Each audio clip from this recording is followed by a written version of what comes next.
Okay, people, we are live. We are live. Today, your boy MM2K is going to get into it about this whole epiphany that Xbox gamers are having all of a sudden.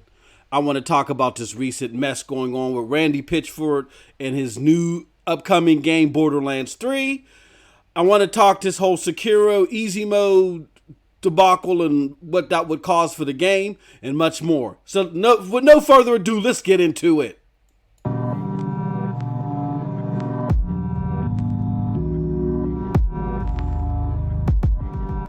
High as a kite.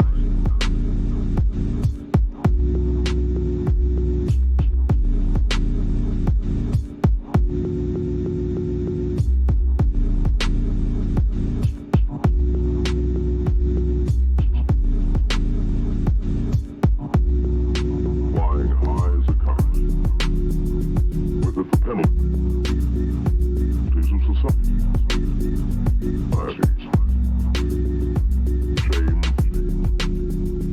What's up, peoples? It's your boy MM2K back again with another one.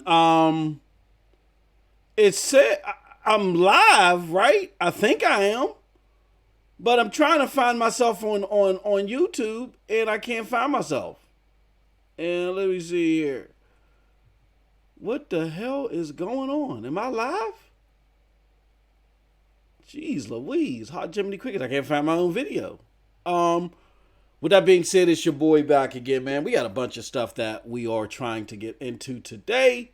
I want to get into bad. Man, it's been crazy out here in these gaming streets. Again, first and foremost, I want to thank everybody that is joining, whether you're joining live or if you are joining via, the podcast. Again, you can check us out on YouTube, Mixer, Twitch. You could also go to Radio Public, places like that, and check us out there. If you're listening to us via audio podcast, you know what I mean? You can also go to iTunes, Stitcher. I mean, we're pretty much everywhere. So all you got to do, okay, so there it goes right there. Podcast. Whoop, sorry about that. Big ups to El McGuire. Thank you for letting me know. Lex Prez 2010. Thank you. I want to talk about something because this is relevant to my broadcast today. I get very agitated and I get very irritated. You can hear by my size. I get technology can be tricky. I get that, there's things that you don't take account for. But sources like YouTube and even Streamlabs, even though I know you're doing this for free, but you've created these products for free, which is Streamlabs OBS. You guys got to get better. I mean, this is ridiculous. Like, I couldn't start my stream on time because Streamlabs OBS took elements out of my stream and just flip them all over the place. And it does this all the time. And YouTube, I can't even find my video because in combination with, I don't know if this is YouTube or TubeBuddy, somebody's got to do better. The combination of the two hit my video from me. This is ridiculous. So, technology, you got to get better. Okay, that's my spiel for today. Also, before we get into it real quick, PNTS Network, again, the sister site or the sister network of Broadband Bullies. You know what I'm saying?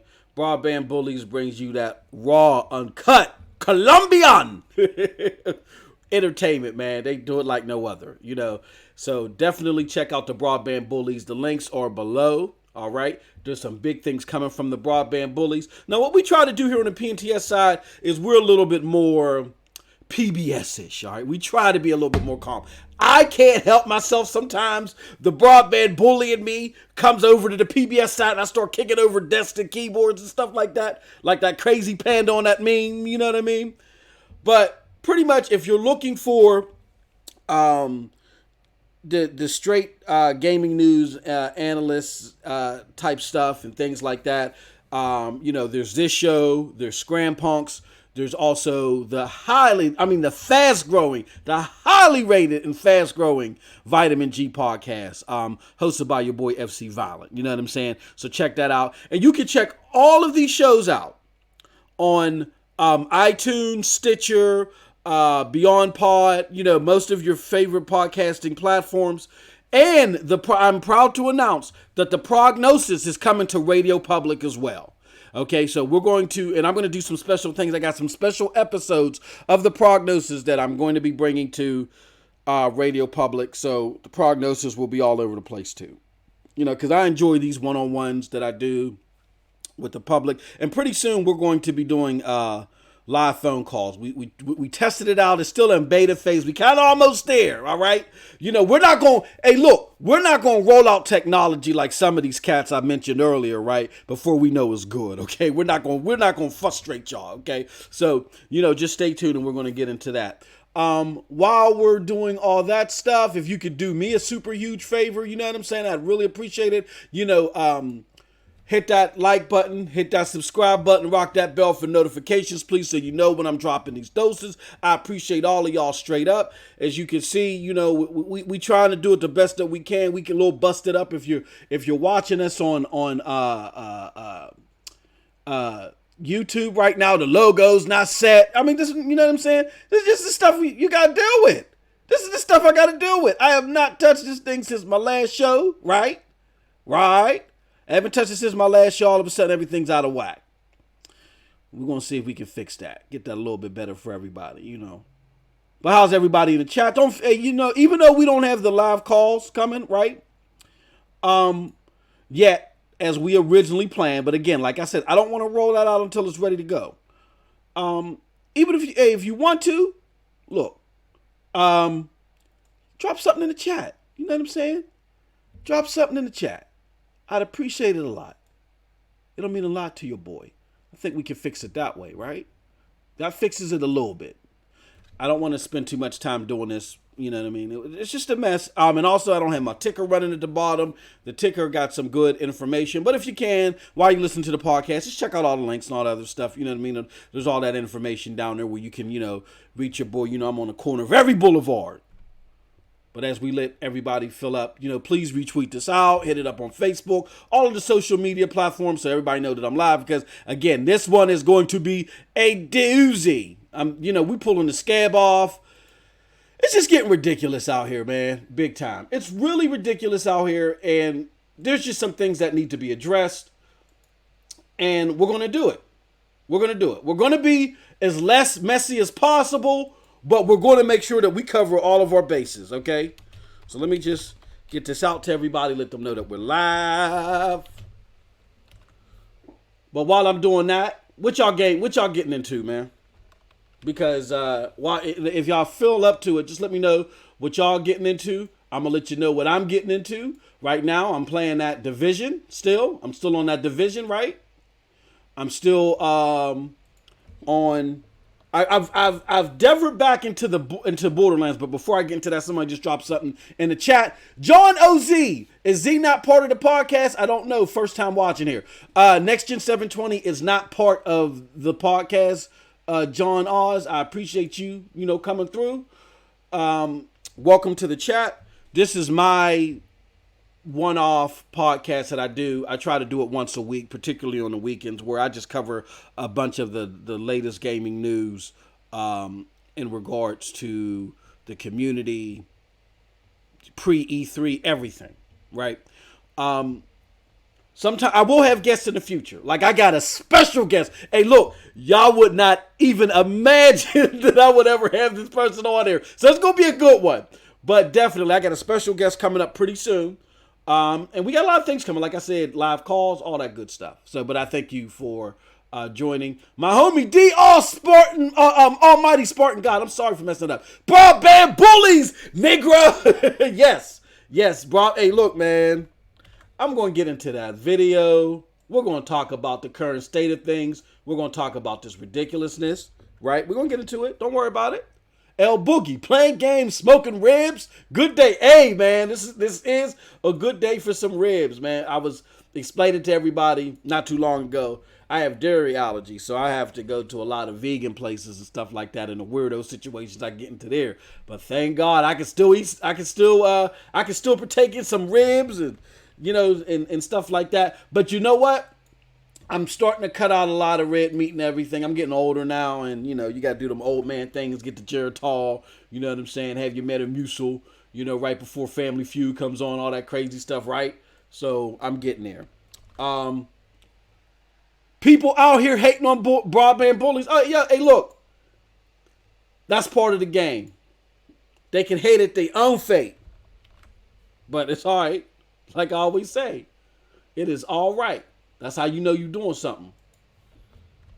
They hate at their own fate only because they can't duplicate. You see a lot of people out here trying to do things out here, stabbing people in the back, trying to take the blueprint. That's the bigger thing. Like if they're hating, they can hate. That let us know that we're effective, right? When someone says what you said about I don't care about is so stupid, right? And they go through like 80 tweets to explain how what you said was stupid and they didn't care, right? That proves the opposite, that they do care. So that just means that we've been effective as a unit, and what this is what I think makes us effective, and I'm gonna get right into the kit and caboodle everything. What makes us effective is, as the broadband bullies, contrary to what people want y'all to believe, we do not operate under leadership. Okay, I mean this is the brainchild of the almighty Next Gen 720. We respect almighty Next Gen 720. He's the godfather of all this on the Xbox side. You know what I'm saying? And we're going to get into that as well. But Z isn't our leader because Z don't even want to take that position. I mean, we're gonna put we like to put a little bit like we always say. We show you what we want to show you. I'll give you all one story as an example. So Z pulled me up out of the slums, as I like to say. You know what I'm saying? I was just a lonely YouTuber with maybe three videos of 3 people watching my videos a year, right? And Z one day just said, why don't you rock out with us? And I was like, fantastic. So I'm like, they're about to go live. We're about to do shows and things like that. And and we're going to bring this back too, because we definitely got new talent out here that we want to introduce, and we're going to do it on the Patreon level. But one of the things before Z got sick that he used to do was he would have the new talent show for the Patreon people. Like I said, we got some things coming, that and some.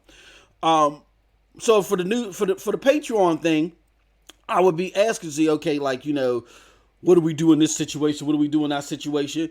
And Z said, in so many words, I ain't your damn daddy. It's like, man, you get on the mic and talk. I don't lead y'all. I don't tell y'all what Z would tell y'all all the time. I don't lead y'all. I don't tell y'all what to do. So earlier on, some of us newer cats, we didn't know what to do. We didn't want to mess things up, right? And see, y'all do what y'all want to do. And a lot of times when we've had things to say about certain things, right, that people quote unquote said was messy, Z tell you right now, he wake up 2-3 o'clock in the morning, man. Bacon tastes better at 5 to my bro. He get up 2-3 o'clock, 4 o'clock in the afternoon sometimes. Because he be up gaming until 3-4 o'clock in the morning. Z get up, be like, oh, what I miss? That's his favorite line. What I miss, right? He don't know 90% of the stuff going on that y'all think Z done orchestrate. They don't even know what the hell's going on. When he say I be in my own zone, he's serious. He be in his own zone. You know what I'm saying? So a lot of the stuff that be going on right here, we don't have a leader. We have diversity of thought. And y'all can see it. Look, we keep it transparent. We keep everything that we put out there on the YouTube stratosphere, we put out there on Twitter, is the same way we be in the DMs. Ain't no secretism to our saws. If you want to see what more of what the broadband bullies be talking about, join the Patreon. You'll get accepted to the DMs. You know what I'm saying? Even if cats want quote unquote spy, right? You ain't gonna get nothing different in our DMs that we put out there. And if you want to spy, hey, thank you. We'll buy that for $1. You can pay us to spy. You ain't gonna spy on nothing because the visuals is gonna match the audio, right? My homie 706 Gamer in the chat. Triple B, that's right. Let them know. So with that being said, people can come up with any theories that they want to. We don't run under a hierarchy, and I think that's what makes us so potent. Like, I go out and I say my thing, and then Z will find out about it hours later, be like, damn, Moss, like, damn, you went all out on that one. He's like, I'd have let that go like 13 tweets ago. You know what I'm saying? We don't run under a hierarchy. It's diversity of thought. You'll see a lot of that diversity of thought as we go back and forth, even with each other on Twitter. You'll see that diversity of thought as we go back and forth in the DMs, on the Discord, all that stuff. It's all transparent. All you got to do is join the Patreon to see the DMs. You can come and rock out with us in the Discord. The link is below, and all that stuff. So that's what I think what makes us very potent, And like I said, if you want that live wire energy and you want that live wire entertainment, I mean, there's nobody better than the greatest show on earth, which is Next Gen 720 Facts. You know what I'm saying? Now, like I said, this show right here is a PNTS show that we do through the PNTS production, So I'm affiliated with both areas. It's a sister network. You know what I mean? With that being said, PNTS is focused around gaming events, gaming news, and other types of entertainment that's coming to the thing as well. So you get the best of both worlds, right? Or you entertain with the Broadband Bullies. Even though we be spitting facts there, you know what I'm saying? We put it to you in a hellified package, right? PNTS is, think about it like this. Broadband Bullies is, Ruth Chris Steakhouse. PNTS Network is like a Mongolian grill type joint where we give you the sauce and everything and let you put it together. PNTS Network, Broadband Bullies is giving you something sauteed in a way you ain't gonna get nowhere else, right? So you get the best of both worlds, okay? So the people that be like, oh, well, Broadband Bullies, all y'all trying to do is do some garbage. We're like, no. This is what we have our focus on. You know why you're coming to us. You don't play an action game primarily for puzzles. You play an action game for action, right? So if you want a puzzle game, you got to pick up a puzzle game. Now, if you want the puzzle game, you come to PNTS. You know what I'm saying? So that's how it works, all right? But enough about that, because I'm trying to get better at timing myself with this garbage, right? I'm trying to get better at timing myself with this garbage. So uh-oh, what's going on? See, man. Okay, no, we good. So I went on for 17 minutes and I ain't said nothing. Okay. But I just wanted to talk a little bit about the lines of product, what to expect from both, and why you get the best of both worlds with PNTS Network and Broadband Bullies. All right, let me go to the chat. Shane, everybody, yo, this is what's up. 250 is a joke. Hey, yo, y'all cutting up in here today, boy. All right, let me get right to it. All right, so Xbox gamers all of a sudden having this epiphany about Xbox. They're angry. They're angry, right? All of a sudden. Xbox ain't doing it now in 2019. It's starting to become evident. And now there's a revolution, right? Why is this happening now? Excuse me, is the question. Again, why is this happening now? We need to examine that. We need to talk about the group and the people behind it. And we need to talk about, as a true gaming community and an Xbox community, why we need to weed out the falsehoods, the fakeness, the fake outrage that's only here now to serve a purpose. Why we need to scrub that out, and what we really need to do as a gaming community as a whole going further, okay? So first, let me start off by talking about why. Let's break down and analyze why this fake rage is so fake all of a sudden, right? We're going to do that by talking about what made Xbox so popular. What was his footprint? Why did people come to the Xbox and then decide all of a sudden, this is going to be my preferred console? It boils down to three things. First and foremost, the original system had great games. Had Halo, Combat Evolved, that revolutionized gaming, for years to come, right? Had Jade Empire. You hear about those, how that was a great RPG. Knights of the Old Republic, right? And then you leap forward to the next gen that the Xbox was involved in with the 360. It had a footprint, meaning that it helped develop and help come to fruition projects like Mass Effect and BioShock, right? And even Fallout. Bethesda gives a lot of credit to Microsoft for the Fallout series, which has captivated dozens of millions of people.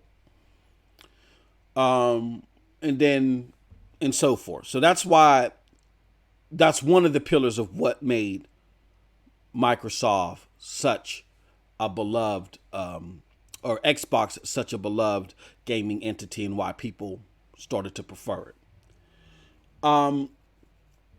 Also, because of the power.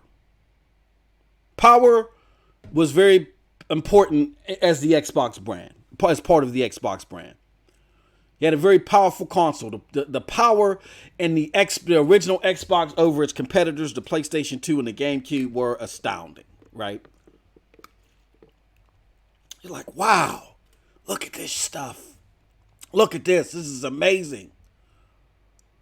When I first powered up my Xbox, I couldn't believe it. When I got my first game, I can't remember what it was. It's on the tip of my tongue. But I remember turning on my it was Ghost Recon. I think it was the original Ghost Recon. Because I think no. I don't think the original Ghost Recon. It was a game that I powered up on all three systems. Because I used to get a lot of games real cheap. So a lot of games back in those days, I would be able to, get them a week after release for a few dollars, pennies on the dollar, and boot them up on all three systems just to see the difference. And when I would look at the difference, I would like, damn, and to this, this is off topic a little bit, but to the surprise of many, a lot of GameCube games even look better on the GameCube than it did the PlayStation 2. But PlayStation 2 just had too many goddamn games. Like all of the favorite games, the third party or quote unquote second party games, they just had too many for you to give up on. And then there was the DVD player. But there was just a lot of, fantastic pulls with the PlayStation 2 to where it just dominated. But even with that, the Xbox had a cult following. But it was those graphics. Graphics and the power of the system was phenomenal, right? Then the final pillar was the great features, right? You had the broadband only that they pushed there, that they really forced Sony's hand. I think Sony later came out with a broadband peripheral, but they were like, no, we want high quality streaming when it comes to this thing. We're not going to have this thing where, you know what I'm saying, you got this crappy internet connection, things are dropping. Like, if we're going to integrate this, we want this to work for real. We want it to be a great experience. We don't want to just say, hey, you can do this, right? You had Xbox Live. Xbox Live was revolutionary. It changed gaming forever, whether you like it or not. You had the apps. When it came to the 360 era, you had the integration of Netflix and things like that that really turned your box into a multimedia box. That was a big thing. And that was, again, something that Xbox pioneered. And it's now going to be a part of gaming. Like, people are now, there's a lot of people that primarily watch their movies and stuff on their console. Because of this, PlayStation has a cable service, right? You know what I mean? So you got that going on. But then I'm going to switch back to the original generation. You had frag parties. Where you hook up to 16 Xboxes and y'all all could jump in and play Halo. That was a revolutionary feature, even though it was kind of brought forth and it was a bottleneck feature because of our capabilities at the time. But at the time, being mobile with your clunky ass Xbox and doing a frag party, that was a cool thing. Right? And then there was System Link 2. So you have all three of those things. Now, I want y'all to remember this, and then I'm going to go into the chat real quick and see what people have had to say so far. But if you notice all the things that I've talked about, they've happened in what 2 generations? The 6th and the 7th generation of gaming. None of these new innovations, noteworthy innovations, have come forth the 8th generation, which is the generation that we're in now. So if you're an Xbox consumer, you don't necessarily be a fan. If you're an Xbox consumer, the original 2 generations, you had groundbreaking integration that transformed gaming, that got everybody talking. Right? And you have none of that now this generation. Now, I'm not saying that makes the game crappy or garbage, the system crappy or garbage. I think the system has value. I'll get into that later. But just keep that in mind, that all of the noteworthy features, all of the innovation that Xbox is known for happened in its 2 original generations. That's a very important thing to note. But before I go any further, let's get to the chat. Shane says, Most, we need to get back on the show. Z is recovering. Hey, bro, look, Shane, hit me up with your schedule, and I can get you on Scram Punks, man. I told you last time, dude, that I was trying to get you on Scram Punks. Just hit me up, bro. Let me see. What else we got going on here? Y'all think, D Almighty says, y'all think Remedy is dissing Xbox with control with exclusive content on PS4? AD, I owe you $1 billion, bruh. Psych. But I owe you a lot for just saying that. That is a topic that I wanted to cover. And I'm going to add that to my notes, because this ain't going to take too long. Control. Oh, no, I already got that in there. Okay. All right, then I don't owe you nothing. That is a topic that I wanted to cover. We're going to get into that. Great question. And I'm going to say, you saw my tweet, bruh. You saw my tweet, right? Matter of fact, I'm going to cue it up. You saw my tweet, but, you know, D Almighty always on top of it. Always on top of the hottest topics. You, shit, I can buy that for $1, right?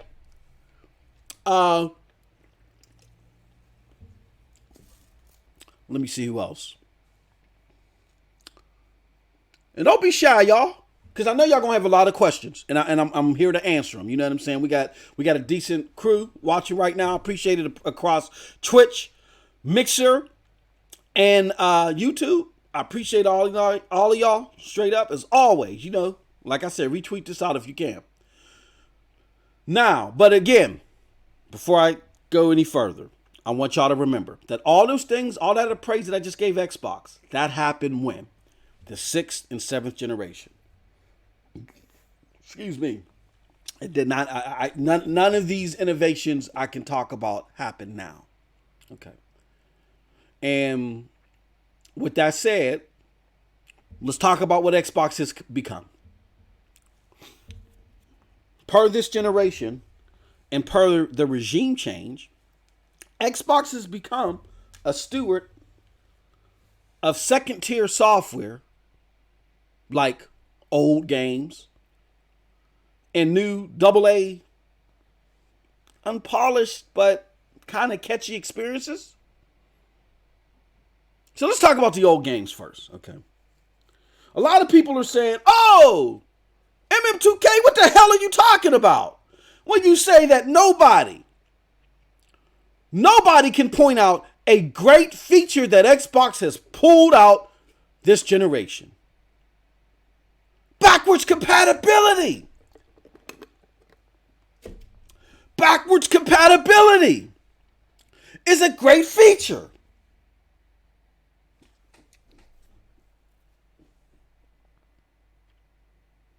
Backwards compatibility is a great feature. What are you talking about? And Microsoft is pushing that further now than they ever have. Oh, we're angry. Oh, our epiphany is now has been it's been shown to be legitimate now. It's legitimate. It's been legitimate, given some legitimacy. No. It's still nothing but a bunch of falsehoods. Backwards compatibility ain't new. It's not. Backwards compatibility's been around forever. I remember in one of our original Scram Punks that I did with TRS, and I was talking about a lot of the backwards compatible games that were coming when this initiative first came out. And TRS, who was tried and true an Xbox fan, right? He said, bro, backwards compatibility ain't new. He said, we've been playing old games since forever. He said, I can go on my PC and play my ROMs right now. Playing old games ain't new. Remember when the 360 came out, MM2K? I was like, yeah. He's like, there was backwards compatible games. Guess what? Backwards compatibility always dies and nobody cares about it because of what? What TRS? The new games. The generation always starts off slow. So to help you ease into the new generation, the game makers always, in some shape, form, or fashion, except for the PlayStation 3, implement some form of backwards compatibility. So in order for you to get the new system, you got to get rid of the old one, it's less of a strain. They take your favorite games and they add them to the new system. And they support it for the first year or two. But as the new experiences are coming, the new games, the newer titles that have our footprint in them, whether we've developed them ourselves, first party, or we bought them and we said, oh, this is something for our consumers, so let's add some money to it, i.e. Mass Effect, BioShock, right? Once those games start coming out, the desire for backwards compatible games are zilch. And a lot of you don't know, and a lot of people get this information wrong, but in talking to Don Matrick, yes, Donnie D, earlier this generation, he was asked, Don, what's your stance on backwards compatibility? And Donnie D said, it's a waste of time. He said, it's a waste of time. He said, we're focused on new experiences. We're focused on taking you to new places.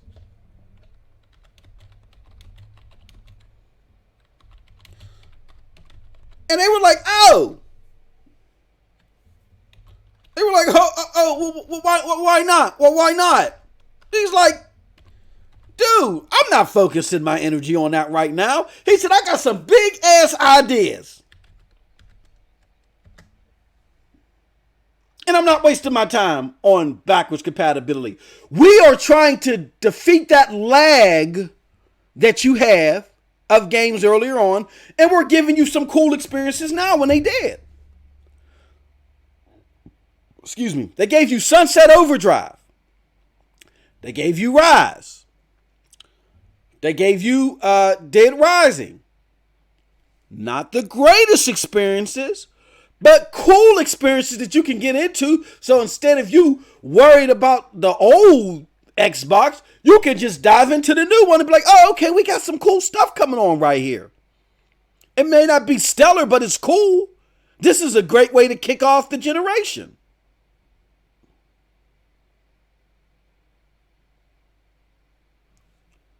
That's why backwards compatibility ain't something noteworthy. So because Phil is now giving you these old games, he's giving you these old games because he's not focused on AAA new game experiences. If you want those AAA new game experiences, we got a feature for you. It's called backwards compatibility. Otherwise, deal with Halo, Gears, or Forza. That's what it is. That's evident. But I'm going to get into that. I want to get ahead of myself. But that's basically the state of Xbox right now. They've become a steward of a lot of second-tier software, and second-tier software should rightfully be considered old games and new AA experiences that may not be that polished but get better over time because they're service-based.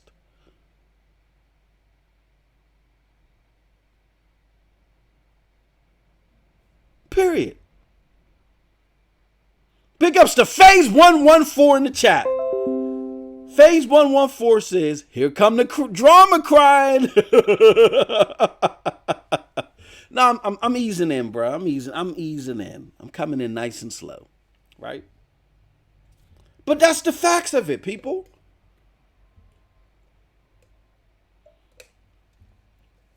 You went from having great games, powerful system, great features that are new features, to now becoming a steward of a lot of second-tier software, old games, and AA unpolished experiences.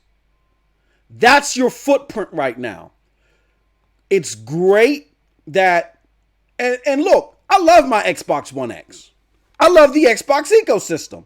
I have become comfortable in the current state with the Xbox ecosystem, and I've become comfortable in the current state with the Xbox control and all that other stuff.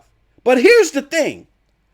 If you waste away a whole generation and don't keep pushing the envelope, that's what? 7, 8, 9, 10 years. The competition's going to catch up. By the end of this generation,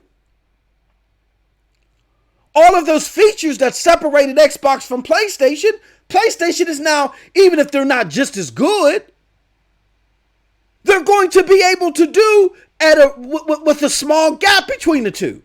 So a consumer is going to reasonably say, what's the difference? Why would I give myself less exposure to games simply for a system whose online goes down 1 week less than the competition, whose graphics may look better for multiplats, right? As far as I know, a little bit better to the naked eye, because Xbox ain't really promoting this difference the way they should be. They're leaving it up to Digital Foundry, a group that was predicated on hating on Xbox, right? Now that the Xbox clearly is winning the resolution war or the graphics war, whatever you want to call it, where's Digital Foundry? Hello, where are you? They're nowhere to be found. Big ups to Shane for subscribing. Thank you, my friend. But Digital Foundry was kicking you in the face and stealing your lunch money, and now you want to go to them and say, hey, vote for me for class president. And they're like, okay. Now Digital Foundry's nowhere to be found. They've served their purpose. And that's on you, Xbox, for that horrible strategy.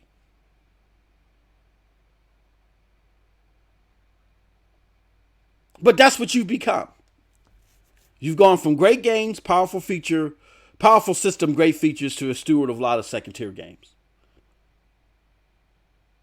And that's been evident, whether you like it or not. Now, when I say that, I don't say that to disparage all Xbox consumers. I don't want y'all to sit there and think that I'm saying your box is trash or my favorite console is trash or anything like that. I'm not saying that. I do think there's value in the Xbox, and I love my Xbox One X. So let's break down the consumer, right? So we're not whitewashing and putting everybody in the same basket, because that's not fair. All right. Number one, let's talk about the type of Xbox consumers. There's the casual who does not care about any of this. They become an Xbox gamer because of friends, multiplats, the controller, the features, all that stuff, right? A good example of that would be TRS. The whole reason for Scram Punks being in existence was it was me, the stat nerd, versus the average consumer. And we would talk and go back and forth from an old school perspective, right? and talk about, what's going on in the gaming news. I would put forth my understanding of what's going on. I would let TRS soak in all that information, and I would let him talk about, well, what does this really mean to the masses? You know what I mean? And that's why the show had the impact that it did, doing it under that format. You know what I mean? So a gamer like TRS doesn't care about who Phil is. He didn't know who the hell Phil was until I told him who Phil was, right? That's why his motto is, I just want great games. Okay. So, and he got into this because all of his friends gamed on Xbox. He's a big Destiny gamer. He likes gaming on the Xbox with his friends playing Destiny. He loves multiplats. He does not like any exclusive, and I'm fitting to the same boat. There's really not a lot of first party. Let me say that again. There's not a lot of first party exclusives that get him excited or get me excited. Because first party exclusives to us are more commercial. They're more to hit the masses. And our tastes aren't catered to the commercial people. They're not catered to the masses. For instance, Uncharted. Y'all love it. I get that y'all love it. Great story. Great visuals. Michael Bay explosions. Look at these green leaves as we're climbing this rock, right? The gameplay to me is too lackluster. Now again, I am in the minority that thinks that way. I get that. But that game has to be designed that way because it's designed, a lot of money's put behind it to appeal to the masses. The masses are not looking for the type of gameplay that I'm looking for, that TRS is looking for. So that game has to be made that way. I'm going to drop another stinker on y'all. Halo. Not on the same tune. Halo. Halo 1 and 2. Y'all ready for it? Drum roll, please. I hated Halo 1 and I hated Halo 2. I hated those games. You're like, you're an Xbox. Yes, I hated those games. I hated the fact at that point, I'm not a multiplayer, first party multiplayer person. I hate the notion of running around in a 5x5 square room, just bouncing a grenade off a wall a certain way and just getting a whole bunch of kills. To me, that's not innovative enough for me. That's too stagnant of gameplay for me. It's not, you know what I'm saying? It's not expansive enough. It's not nuanced enough. I can't get jiggy with that. I can't do it. And to me, the Halo campaigns, oh, yuck. Little monsters running around like this is Beetlejuice or some mess. I thought it was garbage. I wanted hardcore chainsaw blood and guts and shooting out little needle spikes. No, man, I ain't come for this PG-12. I wasn't even PG-13. I ain't come for this PG-12 garbage and all the cinematic music. Oh, I ain't come for that garbage, man. I wasn't here for that nerd fest. I want to see blood and guts. So therefore, I became an Xbox fan for those more hardcore experiences. Right? I wanted to see the more mature experiences. I love Knights of the Old Republic. Jade Empire, even though it wasn't like Bloods and it was more action based. Armed and Dangerous, even with the duck, you know what I'm saying? Even Armed and Dangerous with his little side of goofiness, to me, attracted me more than what I felt at the time was the cheesiness of Halo 1 and 2. I didn't start liking Halo until the second half of 3. The second half of 3, when they brought in I forgot the name of that group. When they brought in the Cloud or whatever the hell they was, that was dope. The second half of 3 was dope. I was like, whoa. And ever since the second half of 3, I've liked Halo since then. But Halo 1 and 2, I just couldn't do. Again, my notion is in the minority, and that's okay. I'm all right with that. Right? I don't have to follow the herd. But those first-party experiences are catered to appeal to the masses. Yoshida explained this himself. He said out of every 10 PlayStation exclusive, first party exclusive that they develop and design and market themselves. They only expect to make money out of 2, maybe 3. The other 7 or 8, the purpose of those games are to draw people to the system, to draw people to the console or the ecosystem. They are like bait to get you on the system or now the ecosystem as we become cloud oriented, right? I'm already here. I'm looking for the diamonds in the rough. You see what I'm saying? I'm looking for the needle in a haystack experiences. I don't want experiences that are going to spread to the masses. I'm looking for that needle in a haystack experience. I'm a picky gamer. I have ADD in a lot of ways. I just think I wasn't diagnosed. So my attention deficit is strong. So what appeals to the masses, the playing in a multiplayer, the same 5x5 square room, just bouncing grenades off a wall and getting kills, I get bored of that. I need something that's large in scale, that's going to give me a whole bunch of experiences. That's why I like games like The Division 2. That's why I like Fallout games, because your game experience is always going to be different from my experience.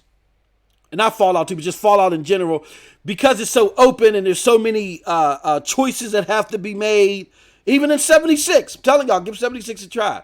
But there's so many choices that have to be made. It creates unique and nuanced experiences.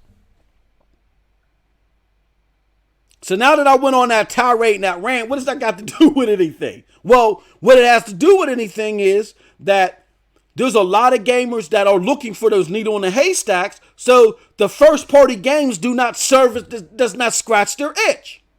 So for those people that these first party games don't scratch the itch and they're in it for the multiplayer, multi-plat games, the Xbox One X is a reasonable choice because it's going to give you the best multi-plat experience. Or if you just like the Xbox controls, you'll stay with the Xbox controller. That's fine.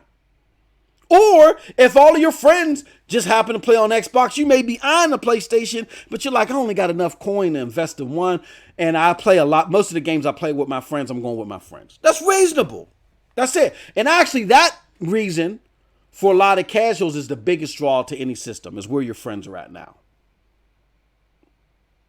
Okay. So those are those gamers. They don't care about all this other stuff. They just care about the tangibles.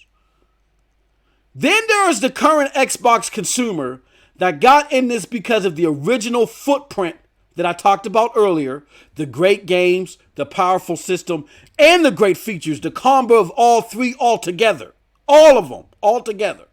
They got into it because of the original footprint. However, what Microsoft is doing now, they're like, it's still a good experience. I mean, they really haven't innovated from it, but it's still a good experience. So I'm cool with it right now. They really don't peer into the future that much. It's just all about what's going on right now. And they're cool. And they're legitimately cool with the system. And that's fine. That's fine. Like, I don't want to get a new PlayStation. I don't want to get into the PlayStation ecosystem. I don't even know how those people are over there. I hear things about that they don't really game together. It's just the casuals, and they don't really have, like, the hardcore gamers don't have a tight ecosystem where they deal with each other online like how we do on live. I don't like the controls. I'm not 100% about the security. I mean, I hear it's a lot more secure now and it's not that far off from Microsoft, but a drop from what Microsoft is giving right now, I really don't want to deal with that. You know, there's those type of gamers and they're okay with the system. They don't have anything negative to say about about PlayStation, but they're comfortable. They're just a comfortable Xbox consumer. They are fine. That's okay. That's all right. So those two groups are legitimate Xbox gamers out there that like the Xbox experience, that are fine with it, and I don't think that they're wood buffing or anything like that. They just are what they are. You know, it's just comfortability, or they're only in it for the tangibles. Then there's the last group. The last group are those of us that are Xbox consumers that were comfortable with the original footprint like the last group, but we are not satisfied. We are not comfortable. We are not happy. We've peered into the future and we said, this stuff looks dismal. This looks very grim. This does not look good for us. Now, As far as things being dismal and being grim to those of us that don't just focus on the now, this dismalness, the grimness, has been evident since late 2017, early 2018. The direction that Xbox is making into being a steward of a lot of second-tier software, old games, new AA unpolished experiences. This has been evident since late 2017, early 2018. So if you're a YouTuber that follows news every day, that even informed your boy, you know what I'm saying, in a lot of ways. I didn't know that. That was a good video. Very informative. I would say that every now and again. Whoa, I wasn't even aware of that. Let me check out that link. If you're one of those YouTubers that is constantly dropping content, that is constantly talking about games, there is no way, and you know how to tie your shoes or blink your eyes, and you peer into the future, there is no way that the state of Xbox, that all of a sudden got you upset, you couldn't see in 2017, 2018. There is no way. So again, if you could blink your eyes, tie your shoes, know how to spell up, if you can do any of those things, swallow your own spit, then there is no way that you couldn't foresee what has got y'all upset all of a sudden in 2019. With that being said, let me go to my chat. D Almighty says, at least DRM's still Xbox though, through and through. But he speaks facts when shit needs to be spoken. D Almighty also says, Lord, I knew it. And I knew you was going to need to pause. I was trying to think of the words, but it couldn't hit me. I knew it. I couldn't help it. Pause. The real master says Fallout 76. No, that ain't it, Chief. Mr. Righteous says they giving out free copies of 76 with EBT cards. Oh. Y'all gonna stop hating on 76, man. Y'all gonna stop. That's a whole new podcast. Fallout 3 is garbage. They should have never changed the format from 1 and 2. Then New Vegas come out. New Vegas is full of bugs. Oh, it should be like Fallout 3. Then Fallout 4 comes out. Fallout 4 ain't really that much of an evolution. I prefer Fallout New Vegas. Now 76 comes out. Fallout 4 was excellent. 76 is missing NPCs. I want to talk to Johnny before I can trade in my cans. I like stop. But I'm not even going there. I'm stopping right there. Y'all are not getting me triggered on my Fallout 76. The real master says Xbox ain't shit. Xbox ain't shit. PlayStation ain't shit. Nintendo ain't shit. Steam ain't shit. And Epic ain't shit. None of them are, nobody's shit. Because all they're trying to do is get on money. A lot of them are just better at getting on money. That's all. Never blindly put your faith into any company that's publicly traded. As someone that's in that business line, I can tell you right now, you are putting the knife to your neck yourself. They ain't even got to do it for you. You're stabbing yourself in the back by blindly putting faith in, oh, they're doing this out of good faith. Because PlayStation, remember, the shenanigans, a lot of the shenanigans now that you're seeing Xbox do, weirdly, or shenanigans that PlayStation tried last generation. And it was because the gamers spoke up and didn't buy the product that they changed their way. They didn't do this out of the kindness of their heart. In order to survive, they had to do this, right? So don't put your faith in no company whatsoever. But with that being said, now we're going to get into the meat and potatoes.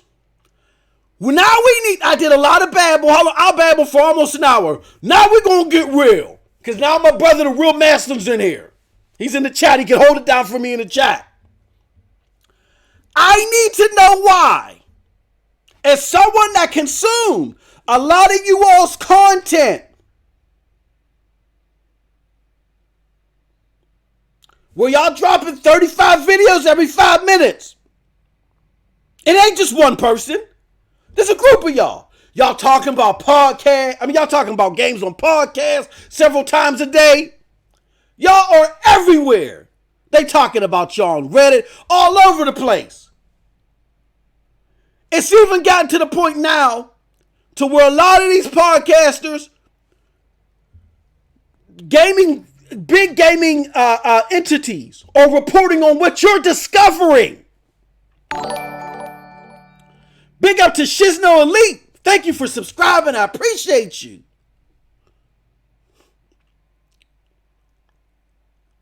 How you could not look. You doing all this content. Again, you got big time publications. Look, the proof is in the pudding. IGN. They had someone working for IGN, the largest gaming entity in the world. Oh man, I need to get some in-depth information about something. What did he do? He stole something from a YouTuber. He didn't go to a colleague, break into their house and go into their briefcase. He went to a YouTuber for that in-depth information. You YouTubers, content creators that are dropping this stuff on a routine basis, you know what's going on. Y'all got inside sources.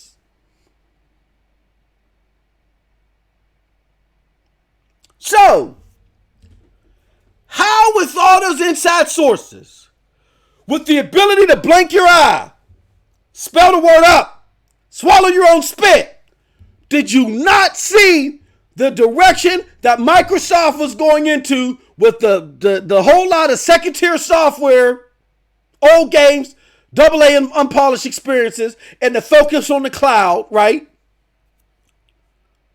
How couldn't you see that in 2017?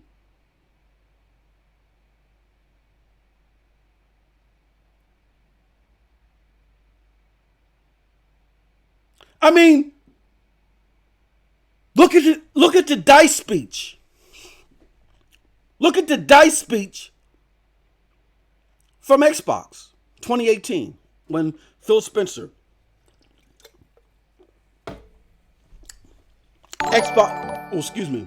Nivek Dadadin just subscribed. Thank you so much. I really appreciate it. And if I butchered that, I'm so sorry. Let me know in the chat if I butchered that, and I'll pronounce it again. Thank you so much for following. The DICE speech by Phil Spencer came on the heels of PUBG releasing. There was a lot of good Xbox news. PlayStation was going through some bad news in the press. I think they started to roll out their initiative. I think that's when Andrew House was pronounced to be leaving. There was a bunch of shakeups going on at Sony. A lot of bad news. Everybody, the tide was starting to turn. The Xbox One X release, it did better than a lot of people anticipated. Excuse me. PUBG came out. It was breaking records. 3 million. It was breaking records that Xbox was not seeing.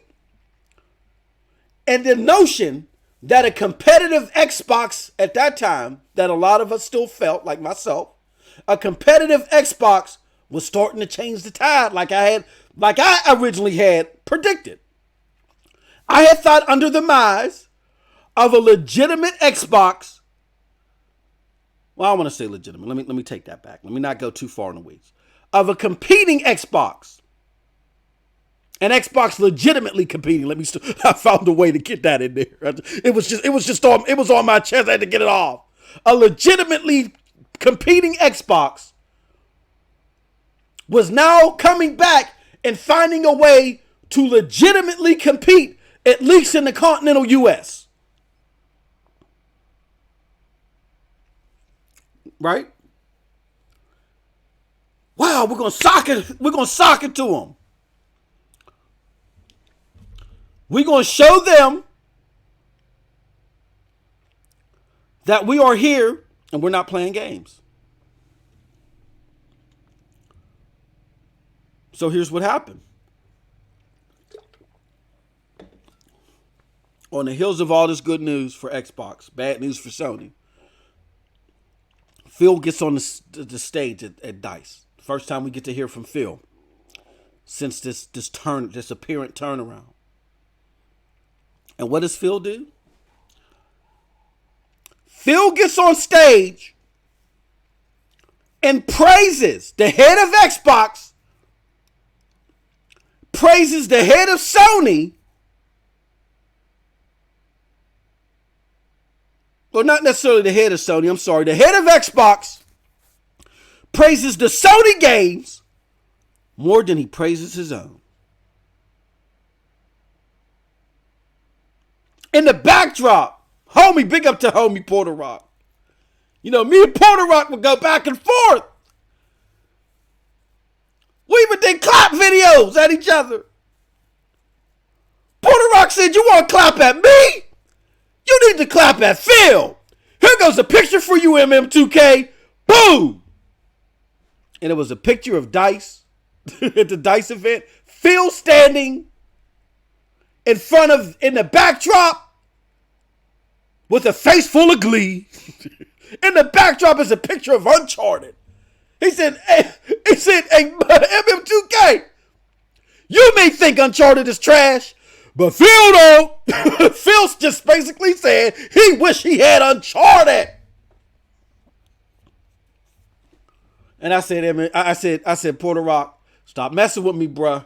Your Photoshop game is on point. It's on point. I reckon I won't believe this garbage, boy. And then I looked at the video myself, and what did my eyes see? My eyes saw Phil Spencer at DICE praising the PlayStation games more than his Xbox games. Now, the response to that was, MM2K, why are you making a big deal out of this? Phil's a nice guy. DICE is in a place where you compete. That wasn't a place for Phil Spencer to put his brand over another brand. Listen to that. Listen to that. As the CEO of a company in a major gamer battle, it's not his place to always keep his line of product apparent to the world that it's the best, whether it's in a law or not. No. Okay. It's okay. It's not, he doesn't have to do that there when he's talking to the world. So Xbox can get more consumers, the brand can get expansion, and we can get more games that we want. No, he doesn't have to do that there. But it's okay for Phil to lie to us and year after year tell us how this is going to be the greatest lineup in Xbox history year after year when it comes to E3. Do you see the logic? They were doing this in 2017, 2018, when all this was evident, the direction they were going. But do you see that logic? Again, let me repeat for those of you that couldn't absorb that. They were getting mad at your boy MM2K for calling out Phil and Company at DICE for putting the PlayStation brand over the Xbox brand. They said that wasn't the place for that. But it's always the place for Xbox to lie to us and say things like, this is going to be the greatest year of Xbox this year. This is going to be the greatest. It's always okay to lie to your consumers and over-exaggerate to your consumers, but it's not okay to I don't get it. I don't get it. But that could just be me. In addition to that, so I would ask my Xbox brethren, hey, so say if I'm the president of Pepsi and I'm at I'm at my son's baseball game and I'm sitting there drinking Coca-Cola. Now, this is the era of cell phones. I'm drinking Coca-Cola in public. And they're like, hold on. They're filming me. They're like, oh, MM2K, the current CEO of PepsiCo, is sitting there drinking Coca-Cola. Oh, look over there. There's a Pepsi vending machine right there. Where the hell did he get that Coca-Cola from? Oh, he had to go all the way 3 blocks down the street to get that Coca-Cola. So hold on. We got the president of PepsiCo sitting at this baseball game, drinking a Coca-Cola. Then he has to get 3 blocks away when there's a Pepsi vending machine sitting right here. And I get up in response to that and I say, hold on, y'all. This is my son's baseball game. This ain't the place for me to be competing against Coca-Cola. I want to drink a nice cold glass of Coca-Cola because Coca-Cola really is the most refreshing beverage even at my son's baseball game. Stop it. This is toxic. Imagine that. Would y'all have the same energy if that happened? No, you wouldn't. You would say in response to that, it don't matter if it's your son's baseball game, his goddamn bar mitzvah. You are the president of PepsiCo. At no point in time should you ever have a bottle of Coca-Cola in your hand out in the public. Never. That's irresponsible as your role as a CEO. As your role as a CEO, you never get to take that coat off when you're in public. Anywhere you go when you're in public, you're representing the company. Hence why there's NDAs and what do they call that? The clauses where the clauses where it's about how you act in public. The decency clauses.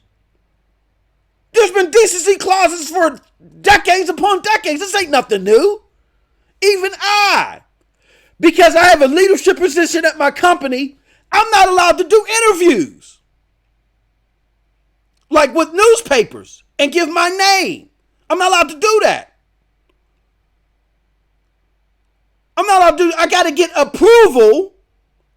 If I'm going to use my name, I got to get approval from our PR department. I'm not allowed to do that. This ain't nothing new. And I'm nowhere near. I'm 8 levels away from the CEO. I'm 8 levels away from the CEO. I'm nowhere near that level. So with that being said, if I got to do that, then Phil, as the head of Xbox, under no way, shape, and form should you be boosting PlayStation higher than Xbox. I'm not saying you shouldn't have said nice things about PlayStation. Of course you can do that. But to boost their product higher than yours, it don't matter if it's dice, rice, kice, mice.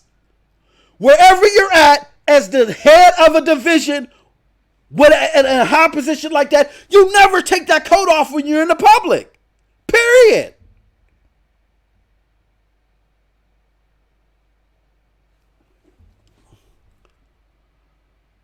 This happened in 2018. This made it more evident what they were doing. They were not trying to compete on the level that people wanted them to compete in to get the type of to get the type of end product that they wanted. They had something else in mind. And when that happened, that opened my eyes. Check out my material. But I've always had a side-eyed feel because of stuff like this. Him calling his gamers toxic, him willing to jump all over his gamers and stuff like that, and judge us by the lowest common denominator.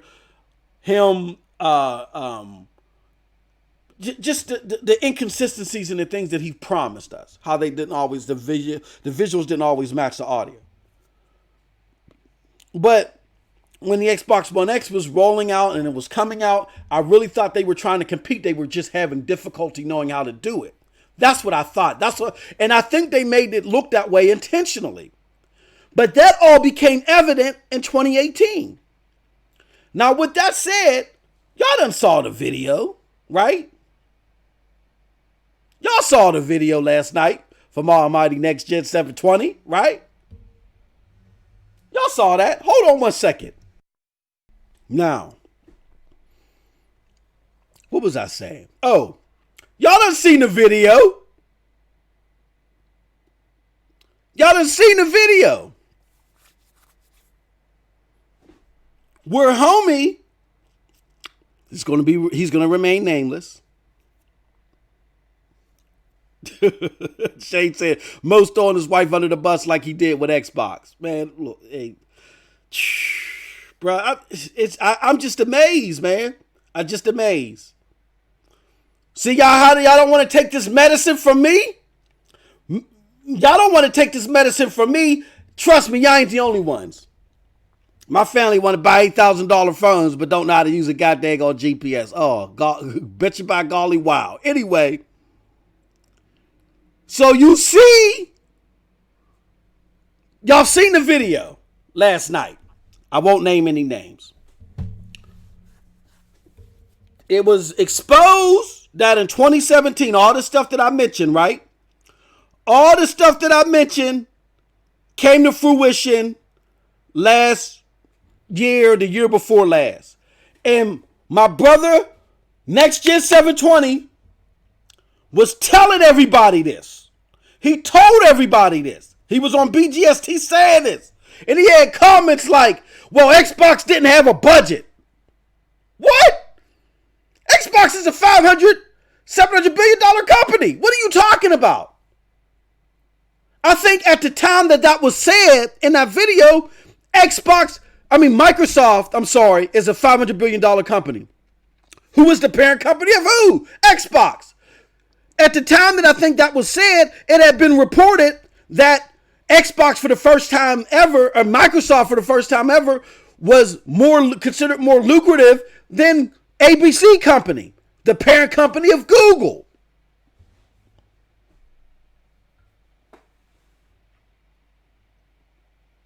The parent company of Google. Now, Google has since, ABC Company has since retaken those reins. But do you see what I'm saying? The parent company of Google had lost its crown temporarily to Microsoft. That's how much money Microsoft got. You're trying to tell me that a company that was selling lampshades and what was left in the office refrigerator to keep the lights on has enough money to drop AAA games and get AAA material to their console, but a company that beat Google in net worth prior to you making that statement had budgetary problems, legitimate budgetary problems. And at that time, I think the stock price had risen officially at over 200% since Satya Nadella had taken charge. 200%! Satya Nadella is the most successful Microsoft CEO, next to Bill Gates. He's taken the company to heights that's been unbelievable. So what do you mean Xbox didn't have a budget?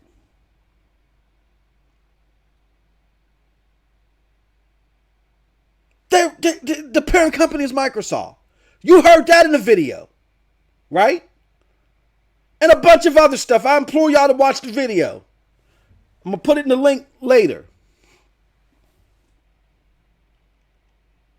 So that person that is not going to be named, now all of a sudden is having an epiphany. Now again, in 2017, y'all were told by this person, y'all were told by the person that made this community, Next Gen 720, all this stuff.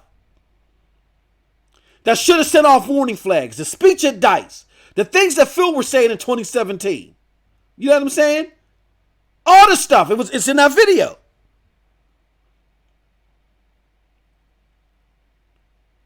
And you're telling me now, with all the content that you provide and all that other stuff, that it just hit you right now? Like, please, stop.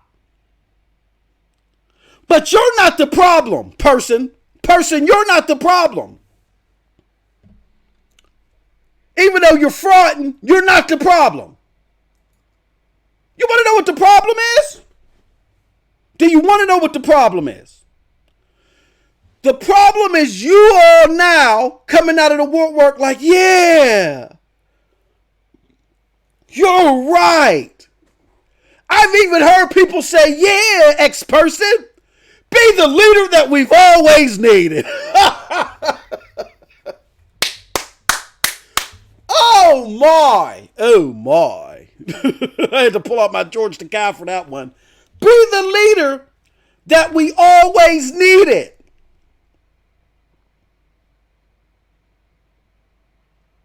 But y'all were told this stuff in 2017 by the guy that created the community. So here's what's happening with those people that I really have the issue with. Be the leader that we always needed people, right? The wood buffers. The ones that are double fisting it. I'm sorry. I should have went there. A little too graphic. But the double fisters. Here's what happened. I talked about this in a preceding video. That Xbox gamers are in a state of shock. They're in a state of trauma. You guys were so excited that you picked the right console, quote unquote, last generation. I picked the right one. We've knocked down the almighty behemoth. PlayStation. We're large and in charge. We got this in the bag now. Coming into this generation, there were some things that I think were over-exaggerated as far as being bad about the Xbox. I mean, look, the whole notion of the DRM, I know, made people upset, but look, GameStop is dying. Now GameStop is evil all of a sudden. Now that Sony done took their digital software sales from GameStop, now GameStop is evil. They need to be closed down, right? But before, when Microsoft was doing this, we're not going to take it. GameStop, y'all are killing GameStop. This ain't fair. Right? It was horrible back then.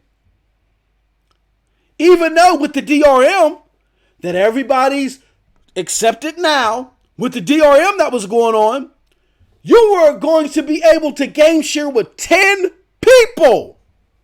10 people. That was dope. But I digress. Right? So y'all were traumatized. Y'all came into this generation. Y'all said, yeah, this Kinect thing ain't good, but it don't matter. We've proved ourselves, and now we're going to always be running neck and neck with Sony.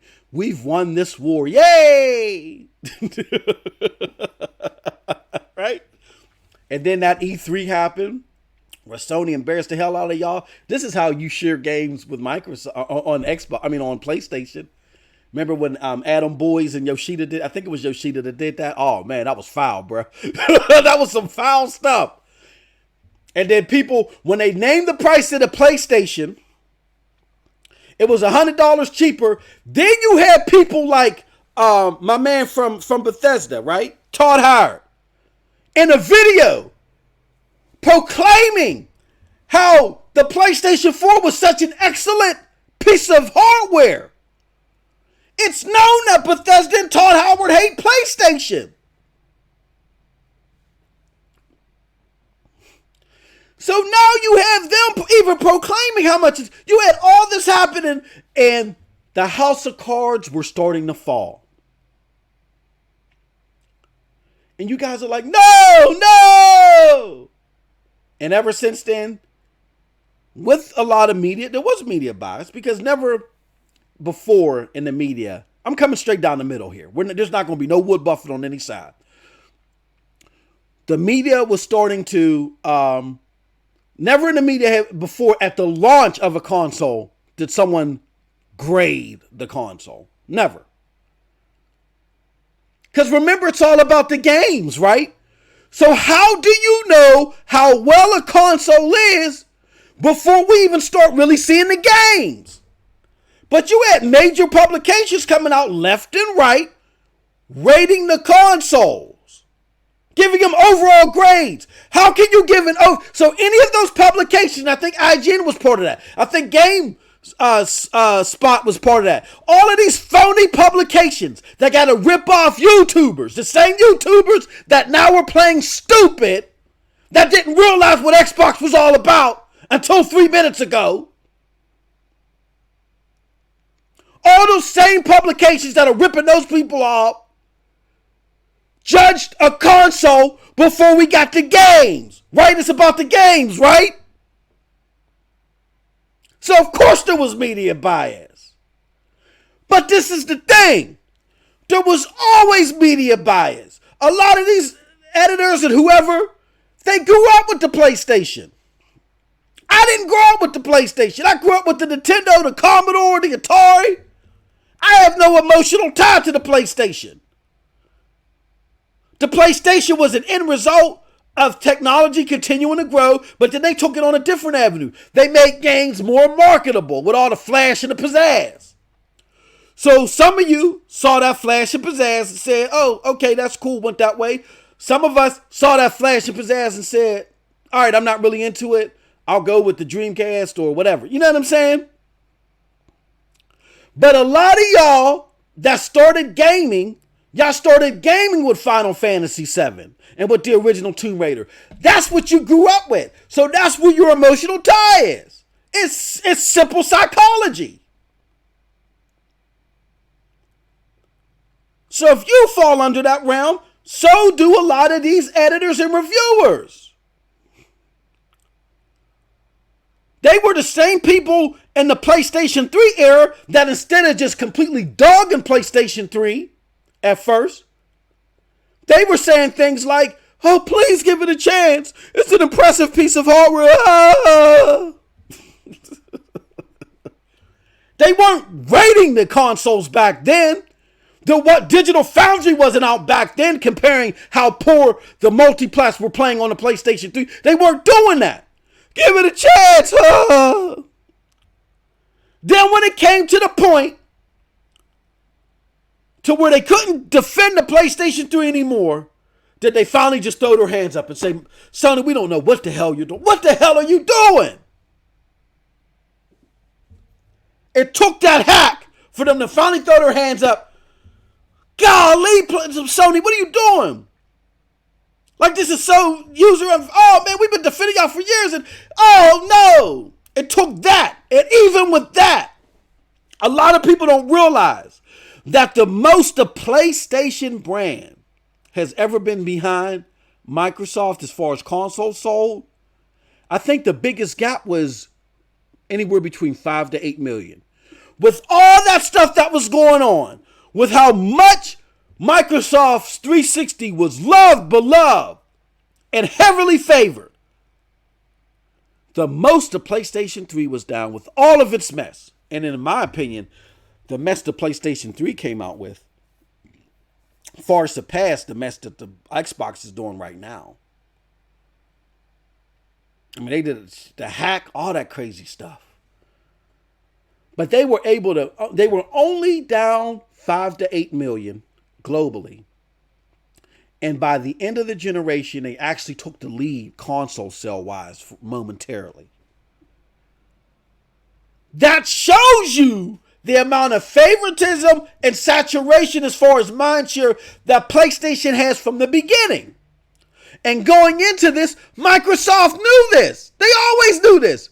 They didn't care.